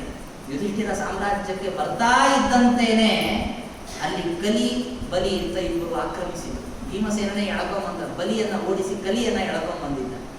ಆ ಕಲಿಗೆ ಯುಧಿಷ್ಠಿರ ಹೇಳಿದ ಒಂದು ದೊಡ್ಡ ಸಂದೇಶ ಏನು ಗೊತ್ತಾ? ರಾಜನ ಅನುಸಾರವಾಗಿ ಕಾಲ ಇರುತ್ತೋ, ಕಾಲದನುಸಾರವಾಗಿ ರಾಜ ಇರ್ತಾನೋ ಅಂತ ಸಂದೇಹ ಬಂದರೆ ಅದಕ್ಕೆ ನಿರ್ಧಾರ ಕೊಟ್ಟ ರಾಜ ಕಾಲಸ್ಯ ಕಾರಣ. ಕಾಲವೆಂಬುದು ರಾಜನ ಅನುಸಾರವಾಗಿ ಇರುತ್ತೆ, ನನ್ನ ಅನುಸಾರವಾಗಿ ಕಾಲ ಇರಬೇಕು, ನೀನು ಪ್ರವೇಶ ಮಾಡಬೇಡ ಅಂತ ಹೇಳಿ. ಹೀಗೆ ಶ್ರೀ ಕೃಷ್ಣ ಪರಮಾತ್ಮನ ವಿಶೇಷವಾದ ಅನುಗ್ರಹಕ್ಕೆ ಪಾತ್ರನಾದಂತಹ ಯುಧಿಷ್ಠಿರ ಮಹಾಪ್ರಸ್ಥಾನವನ್ನು ಮಾಡುವಾಗ ಎಲ್ಲರೂ ದೇಹವನ್ನು ಪರಿತ್ಯಾಗ ಮಾಡಿದರು, ಅವನೊಬ್ಬ ದೇಹ ಪರಿತ್ಯಾಗ ಮಾಡಲಿಲ್ಲ. ಭೀಮಸೇನಿಗೆ ಏನು ಚಿಂತೆ ಅಂದರೆ ಅವನು ತುಂಬ ಪ್ರೀತಿ ಇಟ್ಕೊಂಡಿದ್ದಾನೆ ಎಲ್ಲರ ಮೇಲೆ. ಆ ಒಂದು ಸಂಬಂಧವನ್ನು ಕತ್ತರಿಸಬೇಕು, ಇಲ್ಲಾದರೂ ಅವನು ಪರಲೋಕದಲ್ಲೂ ಸುಖವಿರೋದಿಲ್ಲ. ಏನು ಮಾಡೋದು? ಒಬ್ಬೊಬ್ಬರು ಸಾಯ್ತಾ ಇರುವಾಗಲೂ ಕೂಡ ಭೀಮಸೇನ ಪ್ರಶ್ನೆ ಕೇಳ್ತಾ ಇದ್ದ, ಇವ್ರು ಯಾಕೆ ಸತ್ರು, ಇವ್ರು ಯಾಕೆ ಸತ್ರು, ದ್ರೌಪದಿ ಸತ್ರು, ಯಾಕೆ ಸತ್ಯವಳು ಅಂತ ಕೇಳಿದ್ರು. ಅದೇ ಅರ್ಜುನನ ಮೇಲೆ ಜಾಸ್ತಿ ಪ್ರೀತಿ ಮಾಡ್ತಾ ಇದ್ದವರು ಅದಕ್ಕೆ ಸತ್ರು. ಆಚಾರ್ಯರಂದ್ರು ಸರಿನೇ ಇದೆ, ತಪ್ಪ ಅದು ಅಂದರು. ಅರ್ಜುನ ಅಂತನೂ ಯುಧಿಷ್ಠಿರನಕ್ಕಿಂತ ಯೋಗ್ಯತೆಯಲ್ಲಿ ಹೆಚ್ಚಿದ್ದ, ಅದಕ್ಕಾಗಿ ಯುಧಿಷ್ಠಿರನಕ್ಕಿಂತ ಅರ್ಜುನನ ಮೇಲೆ ಜಾಸ್ತಿ ಪ್ರೀತಿ ಮಾಡ್ತಾ ಇದ್ರು ದ್ರೌಪದಿ. ಸರಿನೇ ಇದೆ. ಹೀಗೆ ನಕುಲ ಸಹದೇವರು ಅವರು ದೇಹ ಪರಿತ್ಯಾಗ ಮಾಡಿದ್ರು, ಅರ್ಜುನ ದೇಹ ಪರಿತ್ಯಾಗ ಮಾಡಿದ, ಭೀಮಸೇನ ದೇಹ ಪರಿತ್ಯಾಗ ಮಾಡಿದ. ಅಣ್ಣ ನಾನು ಬೀಳ್ತಾ ಇದ್ದೀನಿ, ನನ್ನ ದೇಹ ಹೋಗ್ತಾ ಇದೆ, ನಾನು ಯಾಕೆ ಸಾಯ್ತಾ ಇದ್ದೀನಿ ಎಂದ ಅವನು ಭೀಮಸೇನ. ಏನು ಸಿಗಲಿಲ್ಲ, ವಿಚಾರ ಮಾಡಿ ಮಾಡಿ ಮಾಡಿ ಜಾಸ್ತಿ ಊಟ ಮಾಡ್ತಾ ಇದ್ದೀವಿ, ಅದಕ್ಕೆ ಸಾಯ್ತಾ ಇದ್ದೀವಿ. ಆಚಾರ್ಯರು ಯುಧಿಷ್ಠಿರ ಹೇಳಿದ ಇವೆಲ್ಲ ಕಾರಣಗಳನ್ನು ನೀವು ತಿಳಿದುಕೊಳ್ಳಿ, ಅವನಿಗೆ ಬೇರೆ ಏನೂ ಕಾರಣ ಸಿಗದೇ ಇದ್ದಾಗ ನಹಿ ಕಾರ್ಯಂ ಅಕಾರಣಂ ಅಂತ ವಿಚಾರ ಮಾಡಿದಂತೆ. ಒಂದು ಕೆಲಸ ಆಗ್ತಾ ಇದೆ ಅಂದ್ರೆ ಅದಕ್ಕೆ ಕೆಲವೊಂದು ಕಾರಣ ಇರಲೇಬೇಕು. ನಮ್ಗೆ ಯಾವುದೂ ಕಾರಣ ಸಿಗ್ತಾ ಇಲ್ಲ ಅಂದ್ರೆ ಇದಕ್ಕೆ ಇದ್ದದಕ್ಕೆ ಅಂಟಿಸ್ಲಿಕ್ಕೆ ಬರುತ್ತೆ. ಯಾವುದು ಕಳತನ ಆಯ್ತು, ಯಾವನ ನಿಂತಿದ್ದ, ಇವನೇ ಕಳತನ ಮಾಡಿದಾನೆ ಅಂತ ಒಂದು ತಲೆ ಮೇಲೆ ಆಗ್ತಾರೆ. ಏನೇ ಇಲ್ಲಿ ಇದ್ದದ್ದು ಇಲ್ಲದೆ ಇದ್ದದ್ದು ದೋಷೋತ್ಕೀರ್ತನವನ್ನು ಮಾಡಿ ಅವರ ಜೊತೆಗಿರುವಂತಹ ಒಂದು ಅಭಿಮಾನಿಕ ಸಂಬಂಧವನ್ನು ಕಳಿಸಿಕೊಂಡ ಅವನು ಯುಧಿಷ್ಠಿರ. ದೇಹ ಪರಿತ್ಯಾಗ ಮಾಡಲೇನಂತ ಹಾಗೇ ಮೇಲೋಗ್ಬಿಟ್ಟ. ಮೇಲೋಗಿ ಅಲ್ಲಿ ಹೋಗಿ ನೋಡಿದ್ರೆ ದ್ರೌಪದಿ ಇದ್ದರೆ ನನ್ನ ಹೆಂಡತಿ ಹೊರಟ್ಬಿಟ್ಟ ಅವನು. ಆವಾಗ ಇಂದ್ರ ತಡೆದು ಮತ್ತಲ್ಲಿ ಇದ್ದಂತಹ ಯಮಧರ್ಮ ಅವನು ಕರ್ಕೊಂಡು ಹೋಗಿ ಸ್ವರ್ಗದಲ್ಲಿರುವಂತಹ ಏನು ಗಂಗಾ ನದಿ ಇತ್ತು ಅಲ್ಲಿ ಅವನಿಗೆ ಸ್ನಾನವನ್ನು ಮಾಡಿಸಿ ದೇಹ ಪರಿತ್ಯಾಗವನ್ನು ಮಾಡಿಸಿದ್ದಷ್ಟೇ ಅಲ್ಲದೇನೆ ಇನ್ನೂ ಮಾನುಷ ಭಾವ ಉಳಿದುಕೊಂಡಿತ್ತು ಅವನಲ್ಲಿ. ತಾನು ಆಲಿಂಗನವನ್ನು ಮಾಡಿಕೊಂಡು ಅವನಿಗೆ ಮತ್ತೆ ಆ ತರಹದ ಏನು ಮಾನುಷ ಭಾವ ಇತ್ತು ಅದನ್ನು ಪೂರ್ತಿ ಹೋಗಲಾಡಿಸಿದ. ಹೀಗೆ ಯುಧಿಷ್ಠಿರ ಹುಟ್ಟಿದಾಗಿನಿಂದ ಆರಂಭಿಸಿ ಅವನು ದೇಹ ಪರಿತ್ಯಾಗ ಮಾಡುವ ಪರ್ಯಂತ ಇನ್ನು 108 ವರ್ಷ ಅವನ ಆಯುಷ್ಮಾನ ಇತ್ತು. ಅದರಲ್ಲಿ ಅವನಿಂದ ಯಾವ್ಯಾವ ತರಹದ ರೀತಿಯಲ್ಲಿ ಭಗವಂತನ ಒಂದು ಸೇವೆ ಅನ್ನೋದು ನಡೀತು ಅಂತಕ್ಕಂಥ ಒಂದು ಸಂಕ್ಷಿಪ್ತವಾದ ಮಾಹಿತಿ. ಇದು ಕಾಲದ ಕ್ರಮಕ್ಕೂ ಸಂಬಂಧಪಟ್ಟಿದ್ದಾಗಬಹುದು, ಮತ್ತೆ ಯಾಕೆ ಅವನನ್ನ ಅಣ್ಣ ಅಂತ ಮಾಡಿ ಕೂಡಿಸಿದ್ರು, ಉಳಿದವರೆಲ್ಲ ತಮ್ಮ ಆಗಿದ್ರು ಅನ್ನುವ ಕಾರಣವೂ ಆಯಿತು. ಇದನ್ನು ಆಚಾರ್ಯರು ತಮ್ಮ ತಾತ್ಪರ್ಯ ನಿರ್ಣಯದಲ್ಲಿ ಬಹಳ ವಿಶಿಷ್ಟವಾಗಿ ತೋರಿಸಿಕೊಟ್ಟಿದ್ದಾರೆ. ಅಂತಹ ಯಮಧರ್ಮ ಅವನು ವಿಶೇಷವಾಗಿ ನಮ್ಮ ಜೀವನದಲ್ಲಿ ಧಾರ್ಮಿಕವಾದ ಪ್ರವೃತ್ತಿಯನ್ನ ನಮಗೆ ನೀಡುವಂಥವನು. ಅಂತಹ ಮಹಾಭಾರತದ ಮಹಿಮೆಯನ್ನು ಹೇಳುವಾಗ, ಮಹಾಭಾರತದ ಪಾತ್ರಗಳ ಪರಿಚಯವನ್ನು ಮಾಡುವಾಗ ಒಂದು ಶ್ಲೋಕದಲ್ಲಿ ಹೇಳ್ತಾರೆ, ಧರ್ಮೋ ವಿವರ್ಧತಿ ಯುಧಿಷ್ಠಿರ ಕೀರ್ತನೇನ, ಪಾಪಂ ಪ್ರಣಶ್ಯತಿ ವೃಕೋದರ ಕೀರ್ತನೇನ, ಶತ್ರುರ್ವಿನಶ್ಯತಿ ಧನಂಜಯ ಕೀರ್ತನೇನ, ಮಾತೃಸೂತವು ಕಥಯತ ನಭವಂತಿ ರೋಗ. ಪಂಚಪಾಂಡವರ ಕಥೆಯನ್ನು ಕೇಳಿದ್ದಕ್ಕೆ ಇದು ಫಲ. ಯುಧಿಷ್ಠಿರನ ಬಗ್ಗೆ ನಾವು ಕೇಳಿದರೆ ಧರ್ಮದ ಅಭಿವೃದ್ಧಿಯಾಗತ್ತೆ. ಧರ್ಮೋ ವಿವರ್ಧತಿ ಯುಧಿಷ್ಠಿರ ಕೀರ್ತನೇನ. ಭೀಮಸೇನನ ಬಗ್ಗೆ ಹೇಳಿದರೆ ಪಾಪಂ ಪ್ರಣಶ್ಯತಿ ವೃಕೋದರ ಕೀರ್ತನೇನ, ಪಾಪ ಪರಿಹಾರವಾಗುತ್ತೆ. ಶತ್ರುರು ವಿನಶ್ಯತಿ ಧನಂಜಯ ಕೀರ್ತನೇನ, ಬಾಹ್ಯ ಆಭ್ಯಂತರ ಶತ್ರುಗಳ ಪರಿಹಾರವಾಗುತ್ತೆ ಅರ್ಜುನನ ಬಗ್ಗೆ ನಾವು ಕೇಳಿದರೆ. ಇನ್ನು ಮಾತೃಸೂತ ಅಶ್ವಿನಿ ದೇವತೆಗಳ ಅವತಾರರಾದಂತಹ ನಕುಲ ಸಹದೇವರ ಬಗ್ಗೆ ಕೇಳಿದರೆ ನಮ್ಮ ದೇಹದಲ್ಲಿ ರೋಗ ಪರಿಹಾರ ಅಲ್ಲ, ಬರೋದೇನ ಬಂದ್ಮೇಲೆ ಪರಿಹಾರ ತಾನೆ. ನಭವಂತಿ ರೋಗ, ರೋಗಗಳೇ ಬರುವುದಿಲ್ಲ. ಇದು ಪಂಚಪಾಂಡವರ ಕಥೆಯನ್ನ ಕೇಳಿದ್ದಕ್ಕೆ ಸಿಗುವಂತಹ ಫಲ. ಇದರಲ್ಲಿ ಹೇಗಿದೆ ಅಂದರೆ, ಯಾರು ಒಬ್ಬರು ಕಥೆ ಹೇಳಬೇಕಾದ್ರೆ ಇನ್ನೊಬ್ಬರ ಕಥೆ ಹೇಳದೆ ಹೇಳಲಿಕ್ಕೆ ಬರೋಲ್ಲ, ಅಂತಹ ಒಂದು ಅನ್ಯೋನ್ಯವಾದ ಸಂಬಂಧ ಇದೆ. ಯುಧಿಷ್ಠಿರನ ಕಥೆಯನ್ನ ಹೇಳುವುದನ್ನು ಮುಖ್ಯ ಅಂತ ಇಟ್ಟುಕೊಂಡು ಅದಕ್ಕೆ ಸಂಬಂಧಪಟ್ಟಂತಹ ಸಮಗ್ರವಾದ ಮಹಾಭಾರತದಲ್ಲಿ ಬರುವ ಕಥೆಯನ್ನ ನಾನು ಸಂಗ್ರಹ ಮಾಡಿದ್ದೀನಿ. ಇದರಿಂದ ಭಗವಂತ ಈ ಗ್ರಂಥ ಪ್ರತಿಪಾದನಾದ ಶ್ರೀಕೃಷ್ಣ ಹಾಗೂ ಗ್ರಂಥ ಕರ್ತೃಗಳಾದಂತಹ ವೇದವ್ಯಾಸ ದೇವರು ವಿಶೇಷವಾಗಿ ನಮಗೆ ಅನುಗ್ರಹವನ್ನು ಮಾಡಲಿ ಅಂತ ಹೇಳ್ಕೊಳ್ತಾ, ಪೂಜ್ಯ ಆಚಾರ್ಯರ ದ್ವಾರ ಅವರ ಅಂತರ್ಯಾಮಿಯಾದಂತಹ ವೇದವ್ಯಾಸ ದೇವರಲ್ಲಿ ಈ ವಾಕುಸ್ಮರಣ ಸಮರ್ಪಣೆ ಮಾಡ್ತಾ ಇದ್ದೀನಿ. ಶ್ರೀಕೃಷ್ಣ